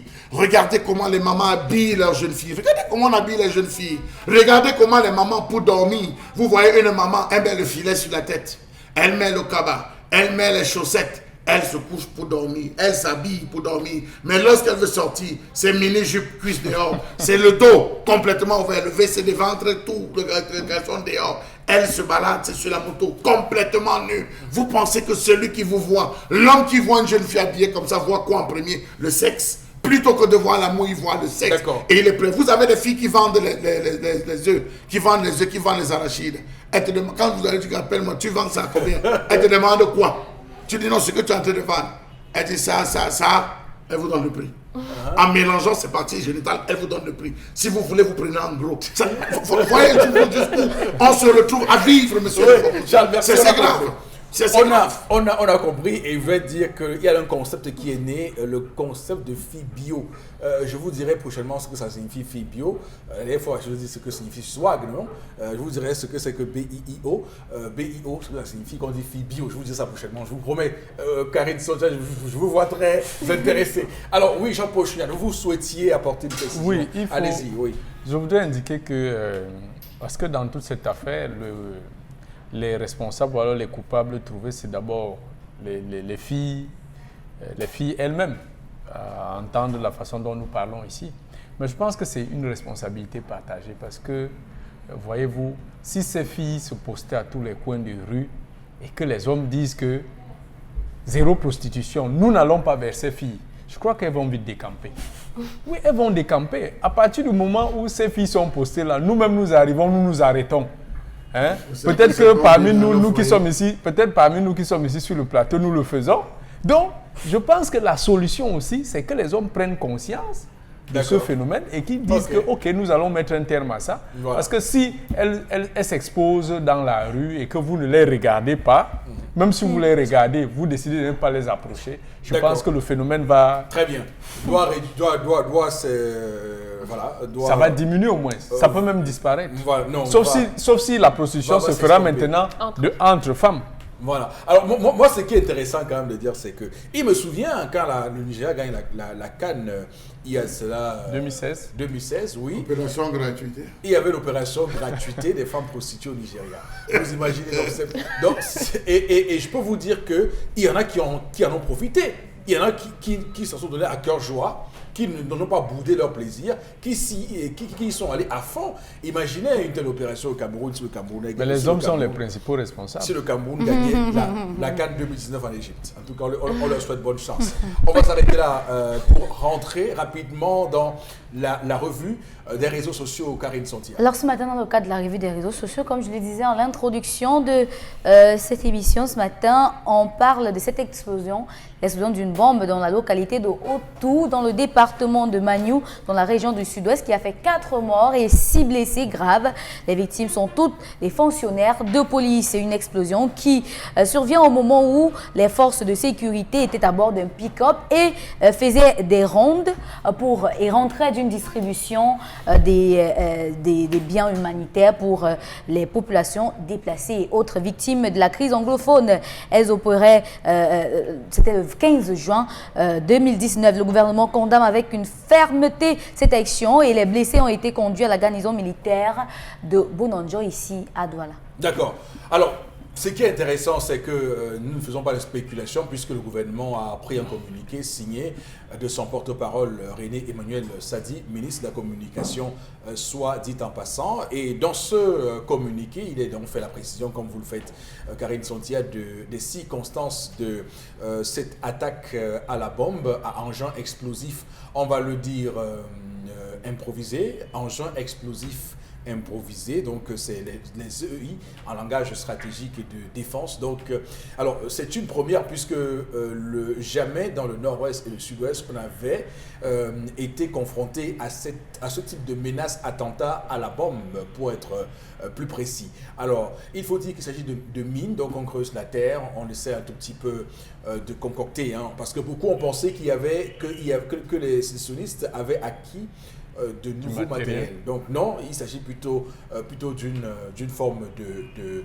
comment ça, non, une forme de bonification de leur stratégie de guerre. Ça veut dire que plus la guerre avance, plus ces gens-là s'aguerrissent. Et je parle sous le contrôle du docteur Raoul Soumotayo, puisqu'il en parlait il y a quelques jours encore. Il disait clairement que c'est que ces gens-là, plus le conflit avance et plus ils se bonifient. Et il se bonifie en faisant acquisition d'autres tactiques. Et il disait que pour fabriquer une bombe artisanale, un engin explosif improvisé, il suffit d'aller sur YouTube, vous tapez et on vous donne un tout petit peu la composition. Il faut un peu de bouteille de gaz, il faut de l'engrais, il faut quelques clous, il faut avoir peut-être à la base une formation de chimiste. C'est ce qu'il expliquait, c'est pas moi qui fais ça. Donc c'est ce que lui il expliquait. Et on comprend bien que pour le coup, il y a désormais une exigence qui doit être doublée pour ceux qui sont là-bas, parce que contrairement à Boko Haram, dans le nord-est et le sud-ouest, il n'y a pas de kamikazes. Donc ils ont le temps de placer leurs engins explosifs un peu partout et aller se replier donc en forêt. Ils ont moins d'hommes qu'ils vont sacrifier et pour plus de dégâts, malheureusement. C'est 4 policiers avec une seule bombe et 6 blessés, ils font plus de dégâts avec moins d'hommes. D'abord, votre lecture, Jean-Paul Chouniat. Bon, il faut avouer que la crise anglophone, avec ce qui se vit dans le nord-ouest et le sud-ouest, forcément, 3 ans, on n'avait pas prévu que ce conflit devait mettre aussi long. Et forcément, quand on est sur le front de guerre, il faut bien être inintelligent pour fonctionner avec les mêmes stratégies, les mêmes tactiques. Bon, on n'avait pas encore vu ça. C'est la première fois et généralement, le principal outil qu'ils utilisent, c'est la surprise. Parce que là, il faut avouer qu'ils ont pris de coup ces policiers. Et dorénavant, ça appelle peut-être encore à plus de vigilance, mais ça va être davantage compliqué parce que vous l'avez souligné, on n'envoie pas un individu, un kamikaze qui vient exploser au milieu de la population. Donc, ça veut dire que partout où les forces de défense vont dorénavant se déplacer, ça va être très compliqué parce que ça réduit qu'on le veuille ou pas, ça va réduire une certaine mobilité. Et chaque fois qu'il y aura une mission, comme cette mission humanitaire qui est à aller dans le sud-ouest, Ouais, ce convoi humanitaire. Ce convoi humanitaire, dont l'outil principal ici est l'information et le renseignement. Donc ça veut dire que ces gens-là, à chaque fois qu'ils sauront qu'il y aura un convoi où il y aura les forces de l'ordre sur un certain itinéraire précis, ils vont opérer de cette façon-là, mais on ne sait pas exactement où et quand.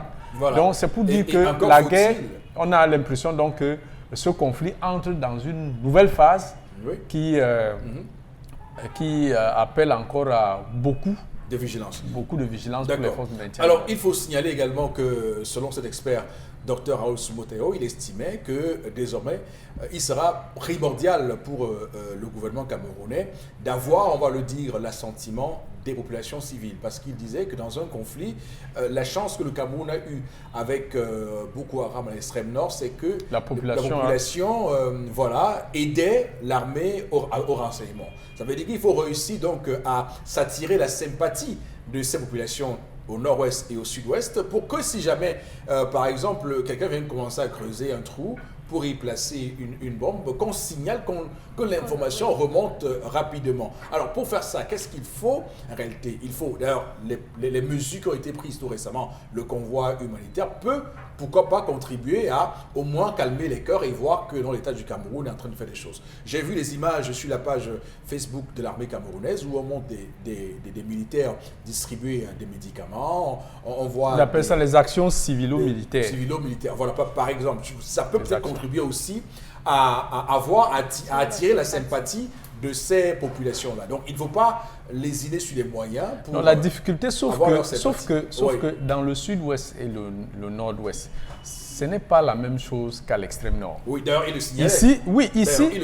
Ici, il y a un problème. Il y a le problème qu'on a. À l'extrême nord, Boko Haram ne vient pas revendiquer la sécession du Cameroun. Mais dans le sud-ouest et le nord-ouest, ces activistes veulent la séparation du Cameroun. Et l'expert disait qu'ils sont vus aux yeux de la population comme étant des fighters freedom, donc, des combattants de la liberté. Voilà. Donc, est-ce que il faut maintenant connaître l'état d'esprit des populations. Est-ce que les populations adhèrent à cette idéologie de séparation du Cameroun?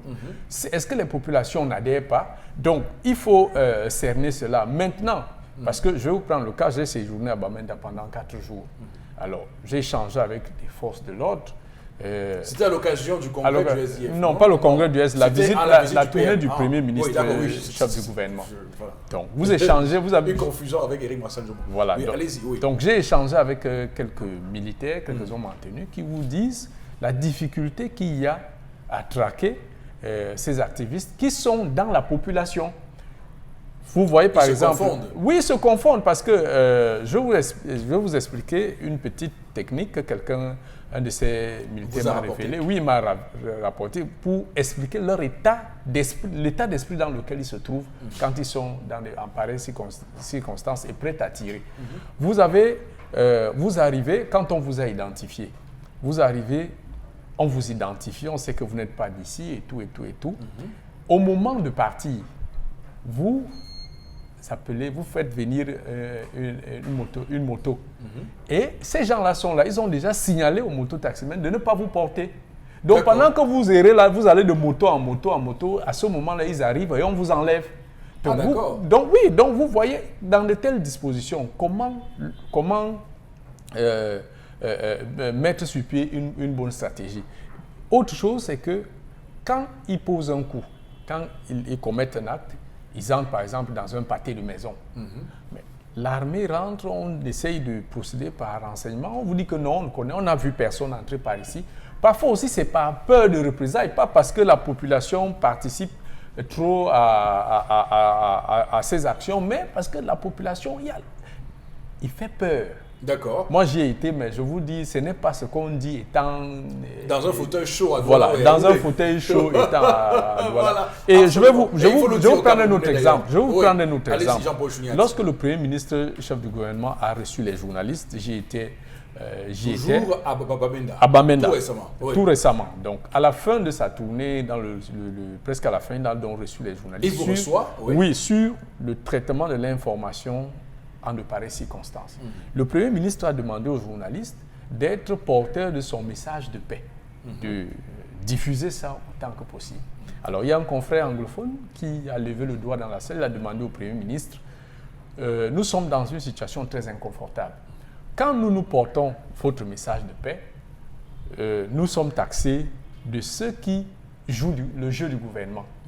Quand nous ne portons pas votre message de paix, vous nous regardez comme ceux qui jouent le jeu des sécessionnistes. Dans ces conditions, que devons-nous faire?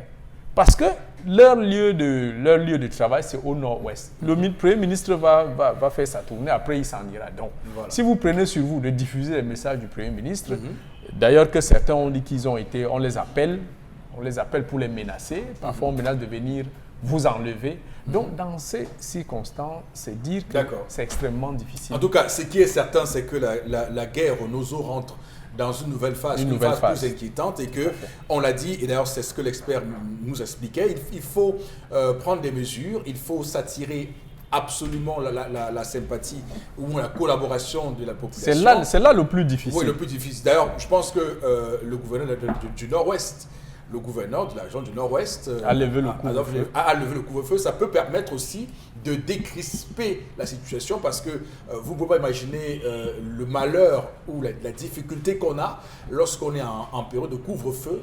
Ça pose problème. Quand il est 19h, il n'y a personne dehors. Parce que, évidemment, c'est très compliqué. Et vous savez que beaucoup de gens sont en train de militer pour que le président Paul Biya, d'ailleurs, et je pense que c'est aussi une des mesures que, pour l'instant, qu'il n'a pas osé prendre, parce que la Constitution lui en donne le pouvoir d'actionner l'état d'urgence ou l'état d'exception dans cette partie du pays, ce qu'il n'a pas encore fait. Et d'ailleurs, ça pourrait, ne pas activer ce type de mesure pourrait toujours contribuer à faire en sorte que la population puisse collaborer avec nos forces armées. Il a également évoqué la question des blindés, multiplier les déplacements dans les blindés dans cette partie du pays, mais il a évoqué un bémol, c'est qu'il estime qu'il y a beaucoup de blindés qui sont occupés au nord, à l'extrême nord contre Boko Haram, ce qui réduit nos marges de manœuvre, malheureusement, là encore. C'est pourquoi au final, on revient au point de départ. Il faut un dialogue.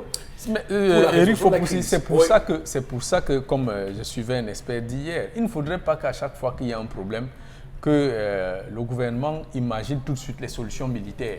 Il y a des solutions autres que l'armée qui peuvent... beaucoup d'experts l'ont dit concernant la crise anglophone. Au départ, on n'avait pas prévu que ça deviendrait une guerre. Si on avait pris très au sérieux les revendications corporatistes et qu'on avait vite créé un cadre, parce que vous rappelez-vous qu'au départ, on avait rejeté le dialogue, on n'avait pas voulu écouter ces gens-là, on disait que non, ce sont des individus qui veulent créer le désordre. Mais au fur et à mesure, on a fini par accepter qu'effectivement, il existe des problèmes, des revendications corporatistes. On n'en serait pas là. En tout cas, on avait dit concrètement qu'ils avaient un agenda caché à l'époque, agenda caché pour lequel d'ailleurs nous sommes aujourd'hui. Donc on doit cesser de regarder les problèmes. Agenda caché. On va prendre Chalamel sur cet engin explosif improvisé. Qu'est-ce que vous dites? Alors, M. Eric Fopoussi, jusqu'à aujourd'hui, on n'a pas déterminé les causes ou l'origine de l'explosion qui avait eu lieu au niveau de Mbopi. Était-ce une explosion d'origine criminelle, terroriste? Il faut se poser la question et je crois qu'on devrait partir de là. On se rappelle qu'au niveau de Bamenda, c'était dans une station, à côté d'une station qui avait eu encore une autre explosion. C'était une grenade ou c'était quoi? Moi, je ne peux pas le dire parce qu'on avait parlé d'une explosion. Bamenda, M. Eric Fopoussi, nous sommes à 2016-2017. Même une soute à carburant peut exploser. Voilà, donc est-ce qu'on avait déterminé jusqu'à ce niveau? Non. Nous avons un problème, M. Eric Fopoussi. On a blagué avec, ils ont blagué avec la question, peut-être ils ont pris de manière légère la question de la crise anglophone. Parce que M. Eric Fopoussi, depuis 3 ans, se sont succédés sur les plateaux les experts qui ont développé la question des stratégies de guerre. Des stratégies de guerre, comment mettre en place des stratégies pour contrer l'ennemi, ceux qui ont abordé la question des guérillas. Est-ce qu'on a pensé en disant Ils vont commencer par là. Après tel point, généralement, on a vu ci, on a vu ça, on a vu ci. Donc, comme on a tel point, il faudrait éviter qu'on arrive à telle zone. Et pour éviter, voici les différents mécanismes. Ça, c'est le premier point. On a eu la question de l'information, M. Eric Foko. Si vous vous rappelez qu'à une certaine époque, il y avait, on se posait la question de savoir comment est-ce que les gens faisaient pour être informés qu'ici là va passer le convoi de X, le convoi de Y, le convoi de Z. Comment est-ce qu'ils savaient même dans quel véhicule se trouvait X ou Y? Après ça, on a eu la question de tir à l'arme lourde, où on a attaqué le véhicule, le cortège du gouverneur, on a attaqué le cortège de X, on a attaqué le cortège de Y.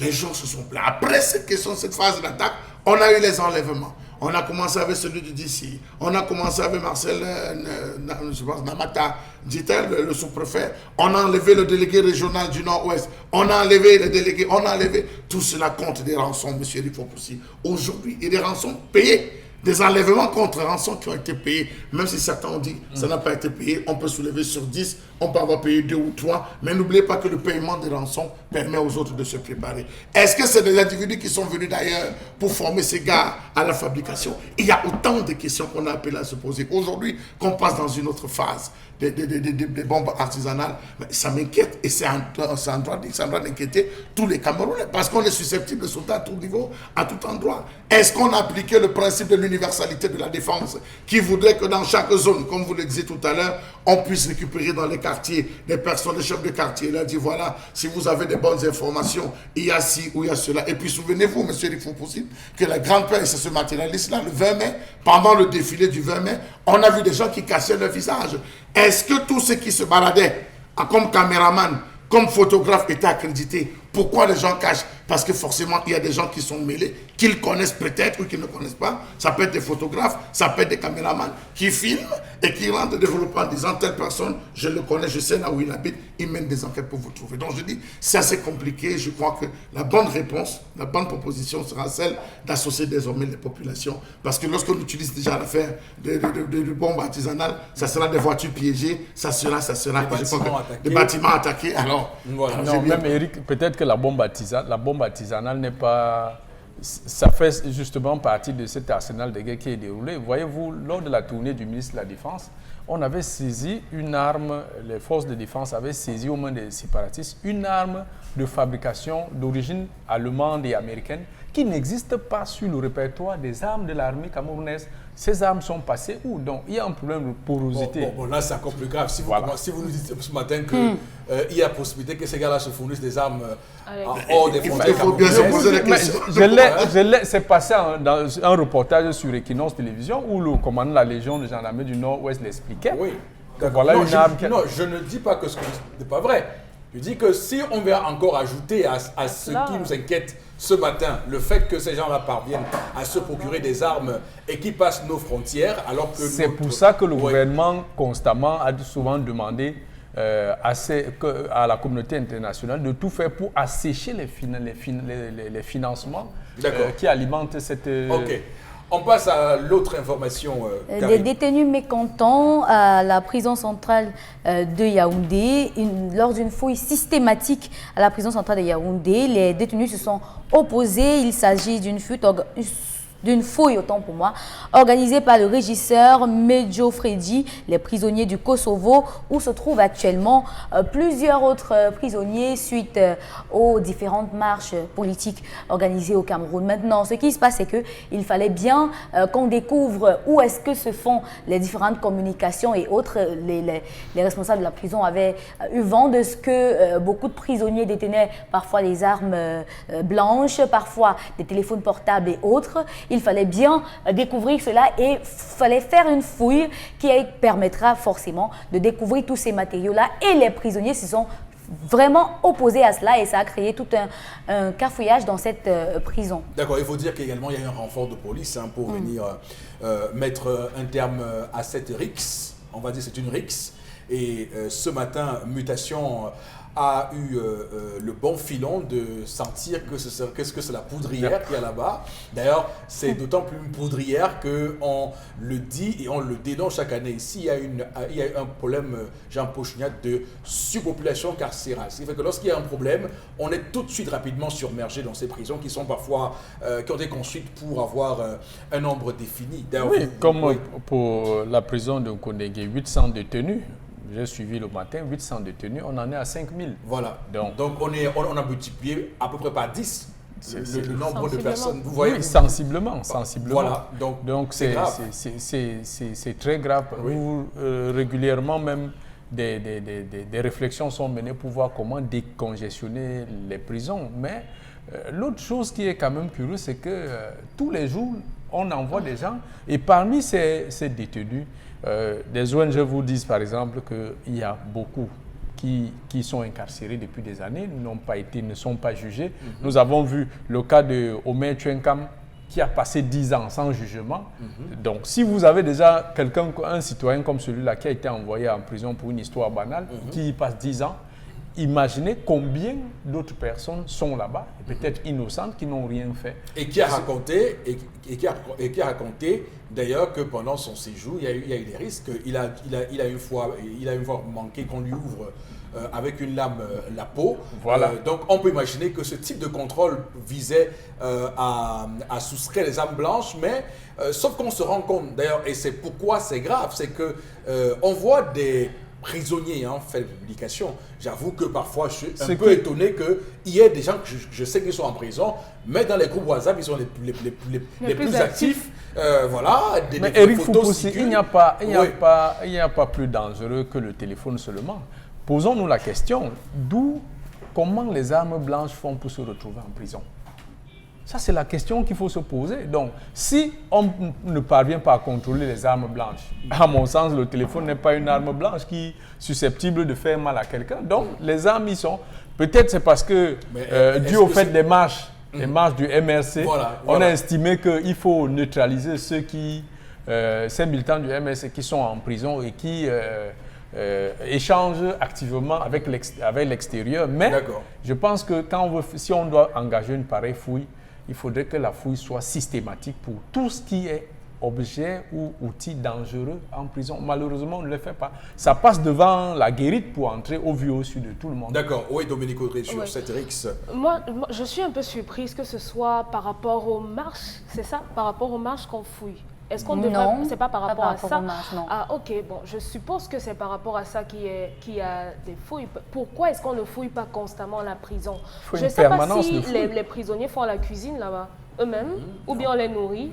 Comment est-ce qu'on peut donc avoir des armes blanches? Ça veut simplement dire que quand on vous envoie là-bas, vous êtes abandonné à vous-même, vous faites ce que vous voulez. Et la police, même les régisseurs de la prison sont en danger parce qu'ils peuvent se retrouver quand vous allez en prison assister un des vôtres, vous venez avec la nourriture, le repas. Vous goûtez à l'entrée. Vous goûtez le repas. On fouille la corbeille pour voir si vous n'avez pas infiltré quelque chose à l'intérieur. À quoi servent donc tous ces contrôles? Posez-moi la question, Jean-Paul Chouillal. Alors, Chalabé, juste un petit mot, on passe à autre chose. Monsieur Foupoussi, vous savez, on dit généralement que lorsqu'il y a la prison, les prisons ont leurs règles. Et l'une des règles de la prison, c'est que lorsqu'il y a une information qui circule, comme quoi il y a une arme douteuse, il y a une arme, aussitôt le régisseur a un droit d'ordonner, ou je crois le responsable de la discipline a un droit d'organiser une descente musclée dans la zone, histoire de retrouver les éléments. Vous l'avez dit tout à l'heure, il y a des informations qui sont de nature, des informations qui sortent en cascade de ces lieux. Vous avez des appels de personnes à l'intérieur qui vous envoient des messages. Comment est-ce que ça rentre si cela ne passe pas un certain circuit précis? Parfois, ça peut passer par un circuit même qui dépasse même les gardiens de prison, M. Eric Foupoussi, parce que ça va... Un circuit très officiel. Qui passe pas par les gardiens de prison. On va se retrouver à tirer en disant c'est les gardiens. Parfois, ce n'est pas les gardiens de prison. Ça les traverse, ils sont obligés de regarder. Quelle est l'information qui a été mise dehors qui a dérangé? Je crois que ça devrait être la bonne question qu'on devrait se poser. Quelle est l'information qu'on a mise dehors qui s'est avérée vraie qui a dérangé à tel point qu'on réveille le régisseur là où il était pour que lui aussi il engage. Donc je pense que c'est à ce niveau qu'il faudrait se poser toutes les questions. On va s'arrêter là parce que l'autre sujet est très important. On va prendre beaucoup de temps, on n'a pas beaucoup de temps pour en parler. Terminé, Karine. On prend les mêmes et on recommence, il faut aussi ce matin avec Miss Cameroun, encore Madame Solange Ingrid Amougou qui va recommencer à travailler dans l'organisation de Miss Cameroun, qui crut juste après le retrait ou encore le retrait de l'organisation de ce concours des mains du Komika. Aujourd'hui, Narcisse Mouele Kombi, on pourrait dire qu'il avait mal fait ou alors qu'il s'était trompé ou alors qu'il n'avait pas mené la bonne enquête. Mais toujours est-il que le nouveau ministre des Arts et de la Culture, Ismaël Bidunkwat, a décidé de remettre dans la course Solange Ingrid Amougou pour l'organisation de cette compétition. Cela s'est tenu jeudi lors d'une rencontre entre le ministre des Arts et de la Culture et la présidente du Komika. Et on va dire que cette dernière avait même porté une plainte qui devait demander à M. Narcisse Mouele Kombi de reverser une somme de 2 milliards de francs CFA pour dommages. Alors ce matin, on en parle. Qu'est-ce qui se passe? Pourquoi est-ce qu'un ministre vient sur un coup de tête comme ça, décider de rejeter ou encore d'annuler la décision de son prédécesseur? Qu'est-ce qui s'est passé? Est-ce qu'il y a eu une enquête qui a été menée pour savoir à quel point est-ce que cela s'est fait? Et on va rappeler que de toutes les façons, depuis plus de 4 ans ou depuis plus de 4 saisons de Miss Cameroun, on a eu à chaque fois des frasques. On ne va pas oublier le frasque avec Julie Franklin Chegueux. On ne va pas oublier aussi ce qui s'est passé récemment avec la Miss Cameroun actuelle qui jusqu'aujourd'hui les Camerounais n'ont pas encore fini d'admettre son caractère de Miss. Ok, très bien. Alors il faut simplement dire que le Komika a été sanctionné. Parce qu'il faut qu'on dit retrait, mais c'était une sanction par rapport à une succession de problèmes qu'il fallait résoudre à l'époque. C'était le 20 décembre 2018. Nous sommes le 17 juillet 2019, 6 mois à peu près après cette sanction. Qu'est-ce qui peut justifier que le nouveau ministre puisse changer la décision, puisse revenir sur une décision prise par son prédécesseur? On peut se poser cette question de manière légitime, d'autant plus que entre-temps, rien n'a changé. Il n'y a pas eu un événement organisé entre-temps qui a montré qu'effectivement, on pouvait lui accorder une forme de tolérance administrative. Je veux juste dire que ça remet un peu en question ce qu'on appelle en droit administratif ou en sciences administratives le principe de la continuité du service public. En réalité, c'est comme si quelqu'un arrive à un poste, il doit, pour se légitimer, effacer tout ce qu'a fait son prédécesseur pour se sentir lui-même ministre de ce qu'il est. Donc, en réalité, on en rit, mais c'est un vrai problème. Mais vous y voyez une bonne chose, Jean-Paul Chouniat, cette réhabilitation, parce qu'il faut aussi dire que Dame Solange Ingrid Amougou avait aussi ses partisans. Il ne faut pas faire comme si tout le monde ne veut pas. Non, oui. Ça c'est... Je veux dire, lorsqu'on avait retiré le concours Miss Cameroun à Solange Ingrid Amougou, elle a été réhabilitée. Nous devons chercher à comprendre quels ont été les termes de cette réhabilitation. Est-ce qu'on l'a mise en garde en lui disant que si prochainement il y a encore un moindre scandale, ça sera définitif. Donc, moi je pense que ce n'est pas forcément parce que le ministre Bidunkwat veut s'affirmer comme ministre qu'il est venu annuler. Oui, mais c'est pour ça que je vous dis que c'est comme dans votre entreprise. Vous savez qui parraine le Miss Cameroun? Je dis c'est comme dans... lien avec la présidence, peut-être aussi. C'est comme dans votre entreprise. On peut vous retirer une émission. Après un moment, on décide de vous remettre l'émission. En vous indiquant clairement que dorénavant, voici la démarche à suivre. On ne veut plus qu'il y ait des dérapages. Oui, mais si vous vous engagez... Oui, j'aime beaucoup votre exemple. Sauf qu'on vous retire l'émission, mais on ne vous remplace pas. Personne en temps n'a fait l'émission et 6 mois après, on vous redonne l'émission. C'est vrai que l'exemple... Non, mais c'est vrai aussi que j'ai pris juste l'exemple de l'émission pour dire que celui qui vous retire, ou même si après ce n'est plus lui qui est là. Il n'y a pas eu Miss Cameroun en temps. Non, oui, mais il n'y a pas eu Miss Cameroun. Vous savez aussi que Miss Cameroun, c'est une organisation très lourde à gérer. Ça, vous le savez aussi. À l'époque, Narcisse Mouele Kombi, le professeur, disait que l'État va organiser ce concours. Éric Faupoussi. Et j'imagine que le budget 2019 Eric Fopoussi. a dû prendre en compte ce paramètre. Eric Fopoussi, Oui. vous êtes d'accord avec moi que quand Ingrid Solange Amougou prend en main Miss Cameroun, c'est parce que l'État avait laissé tomber.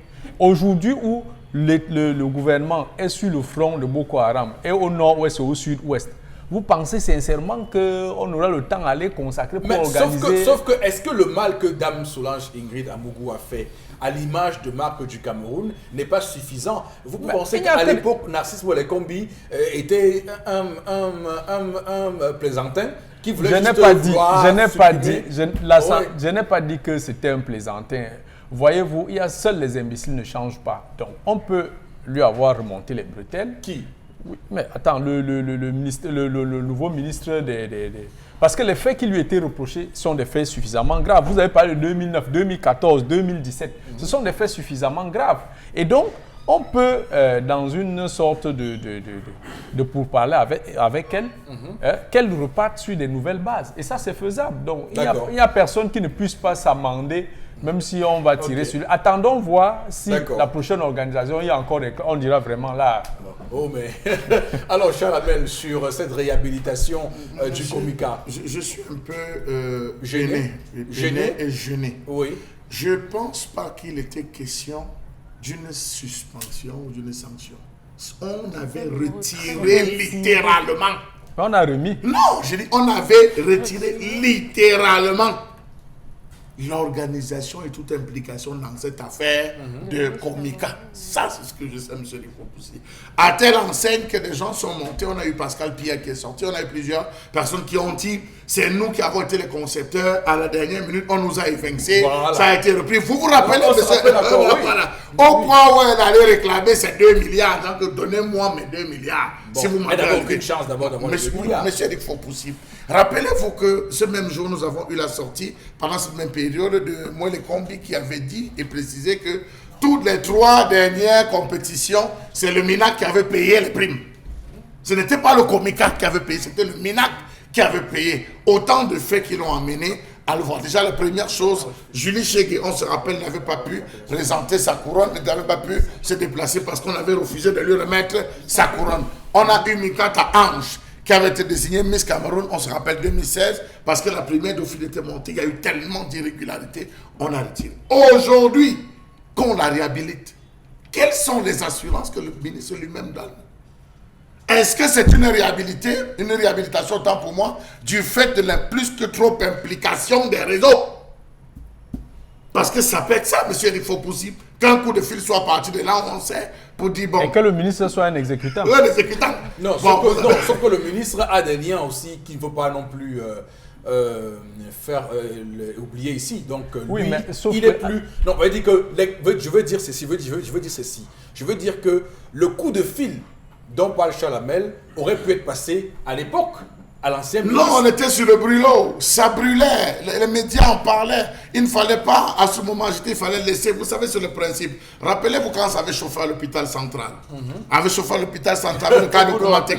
On a enlevé le directeur, on l'a rappelé à Yaoundé. On a revenu au délégué régional. C'est ça le principe de fonctionnement. On laisse d'abord dormir, on ferme l'esprit des Camerounais, on endort les Camerounais. Lorsque ça se tasse, allez, la personne rebondit. D'accord, en tout cas, on va continuer à scruter de très très près cette affaire et voir comment le Komika va s'amender et pourquoi pas peut-être offrir au Cameroun un concours Miss Cameroun digne de ce nom, même si on va dire, même s'il y a beaucoup de choses qui me permettent de douter. Il y a en tout cas, le Cameroun la regarde. Oui, il n'y a pas d'éléments probants qui nous permettent de le... Ce n'est qu'à l'œuvre qu'on pourra voir. Alors, on va s'arrêter là, madame, messieurs, et bien sûr, aller au plateau B où nous attend Consilamine avec Vombio Oméga 3. Ce matin, il nous en parle pour quelques petites minutes seulement. Mon très cher Consilamine, bonjour et bon début de semaine. Oui, bonjour avec bonjour à tous les téléspectateurs. téléspectateurs et bonjour à tous les consommateurs de ce complément alimentaire, le Von Bio Oméga 3 qui est encore présenté ce lundi 17 juin 2019. Alors en guise de rappel, c'est un complément alimentaire qui permet de réduire les complications du diabète, de prévenir les AVC, de réguler le taux de cholestérol dans le sang, de réduire naturellement la pression artérielle. Vous l'avez donc en vente au concept Salaka. N'oubliez surtout, chers téléspectateurs, à côté bien sûr de c'est-à-dire de tous ces avantages-là, il faut également rappeler que le Von Bio Oméga 3 est sans effet secondaire dans l'organisme et ça se prend comment? C'est une gélule par jour pendant le repas. Et à l'intérieur d'une boîte, vous avez 30 gélules. Donc, chers téléspectateurs, vous qui avez été victime d'un AVC, vous qui avez un diabète, vous avez des problèmes de tension, des problèmes de cholestérol, alors je vous conseille vivement le Von Bio Oméga 3 que vous retrouverez au concept Salaka au prix habituel. À côté bien sûr du Von Bio Oméga 3, vous avez également cette lotion des diabétiques. C'est un lait de toilette pour diabétiques. Votre peau, elle est délicate, elle est fragile, elle est sensible, elle a besoin d'un entretien particulier. Voilà pourquoi les laboratoires Cedorex vous conseillent bel et bien cette lotion des diabétiques. Ce lait de toilette uniquement pour la peau des diabétiques. Vous l'appliquerez 3 fois par jour sur les pieds et le reste du corps. Voilà donc pour ce qui est de la présentation de votre complément alimentaire, le Von Bio Oméga 3 et de votre lotion des diabétiques qui est vendu par le concept Salaka. Merci. Au numéro de téléphone qui s'affiche à l'écran. Merci beaucoup et à tout à l'heure. C'est noté, mon très cher Consil Lamine. On va regarder tout de suite l'interpellation de ce matin et ensuite, petit commentaire 30 secondes sur le plateau. À tout de suite.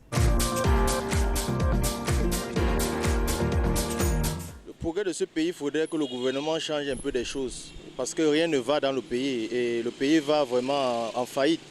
On ne sait pas comment faire maintenant, tout le monde ne se sent pas bien dans le pays et je ne vois même la jeunesse ne se sent pas bien, tout le monde est dans le chômage, tout ce qui est comme travail au Cameroun, c'est la moto, le benskin, ça ne vaut pas la peine. Les jeunes sortent du pays pour aller à l'extérieur se chercher, ce n'est pas normal pour un pays comme le Cameroun qui a tous les avantages que d'autres pays. Donc tout ce que je demande, que le gouvernement puisse changer des choses et qu'on remet les choses à table et qu'on voit comment faire pour le pays. Ça ne va pas vraiment. Les jeunes souffrent, la jeunesse souffre, tout le monde ne voit pas clair, les mamans au marché pleurent, les commerçants pleurent, tout le monde pleure, tout est devenu cher sur le marché. Je ne comprends rien. Voilà, Bamenda et le sud-ouest et le nord-ouest ne se sentent pas en sécurité. On ne voit pas comment on doit faire au pays. Tout ce que je demande au gouvernement, c'est qu'on met les choses sur la table et qu'on discute tous ensemble. Bon, comme j'ai promis, hein, on va faire 30 secondes de commentaire Jean-Paul Chouniat sur ce qu'a dit le compatriote à l'écran il y a un instant.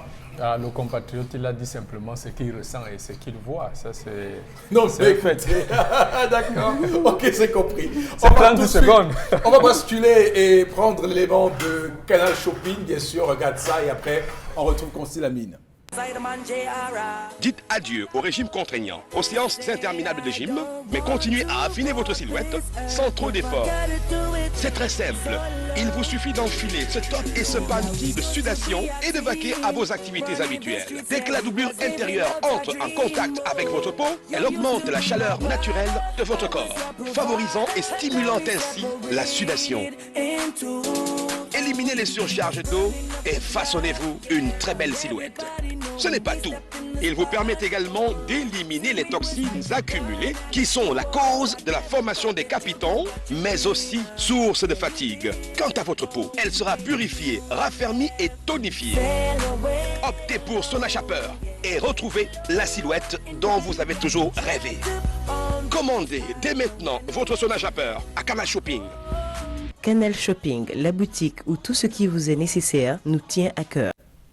Canal Shopping International avec vous, Consil Lamine, une fois de plus. Allez-y. Hein. Bien entendu, Eric, c'est bien sûr de l'international avec Canal Shopping, votre magasin du bien-être. Alors, nous restons toujours dans la qualité commerciale avec ces appareils de massage de qualité supérieure, c'est-à-dire ces appareils qui vont vous permettre d'éliminer les toxines dans le corps. Nous allons tout de suite commencer la vente de Canal Shopping par ces dauphins masseurs que voici. C'est un petit poisson qui fait des merveilles. Ah ben oui, C'est un dauphin masseur. Quel est le rôle de ce dauphin masseur, chers téléspectateurs? Il permet bien entendu de nous offrir des massages relaxants, des massages vraiment de qualité supérieure. Ceux qui ont les problèmes de douleur lombaire, ceux qui ont les problèmes de douleur à la plante des pieds, des problèmes de douleur au niveau des cuisses, je vous conseille vivement d'utiliser régulièrement le dauphin masseur. On n'a plus besoin d'aller chercher de midi à 14h parce qu'on a besoin de massages relaxants à la maison, au bureau, même au champ. On peut avoir son dauphin masseur. Vous l'avez donc à 10 000 francs au lieu bien sûr de 25 000 du côté bien sûr de Canal Shopping International. C'est un appareil de massage, c'est un appareil de mise en forme. Ce dauphin masseur, il est neuf dans le carton. On peut l'utiliser à la maison, on peut l'utiliser au bureau, on peut l'utiliser quel que soit l'endroit où on est. On n'a plus besoin d'aller se faire masser ailleurs. À la maison, vous branchez votre dauphin masseur, vous l'appliquez, vous le placez sur votre corps, sur les parties qui vous font mal, il fera le travail, comme dirait quelqu'un. Et la particularité de ce dauphin masseur vendu par Canal Shopping est que ce dauphin masseur a plusieurs accessoires pour le massage de la plante des pieds, pour le massage du dos, pour le massage des cuisses, pour le massage de la tête, de la nuque. Vous avez donc tous ces accessoires-là qui accompagnent ce dauphin masseur au prix de 10 000 francs. Il est vendu dans les boutiques Canal Shopping de Douala, derrière Douala Labo, à Yaoundé. Nous sommes à côté de la pharmacie Tongolo. Pour ceux qui sont du côté de Makepe, rendez-vous à Paja Center, derrière le lycée de Makepe. Et si vous êtes hors de la ville de Douala et dans les villes où nous avons des points de vente, il vous suffit tout simplement de nous appeler à nos numéros de téléphone dès à présent et de passer votre commande pour acheter un dauphin masseur au prix de 10 000 francs au lieu de 25 000. Je rappelle, c'est neuf dans le carton avec garantie. À côté, bien sûr, du dauphin masseur, on parle de ce vêtement. Un vêtement pas comme les autres. Oui, le seul vêtement qui peut être porté à l'intérieur de notre vêtement, c'est bien entendu le Sauna Shaper. Il élimine les toxines.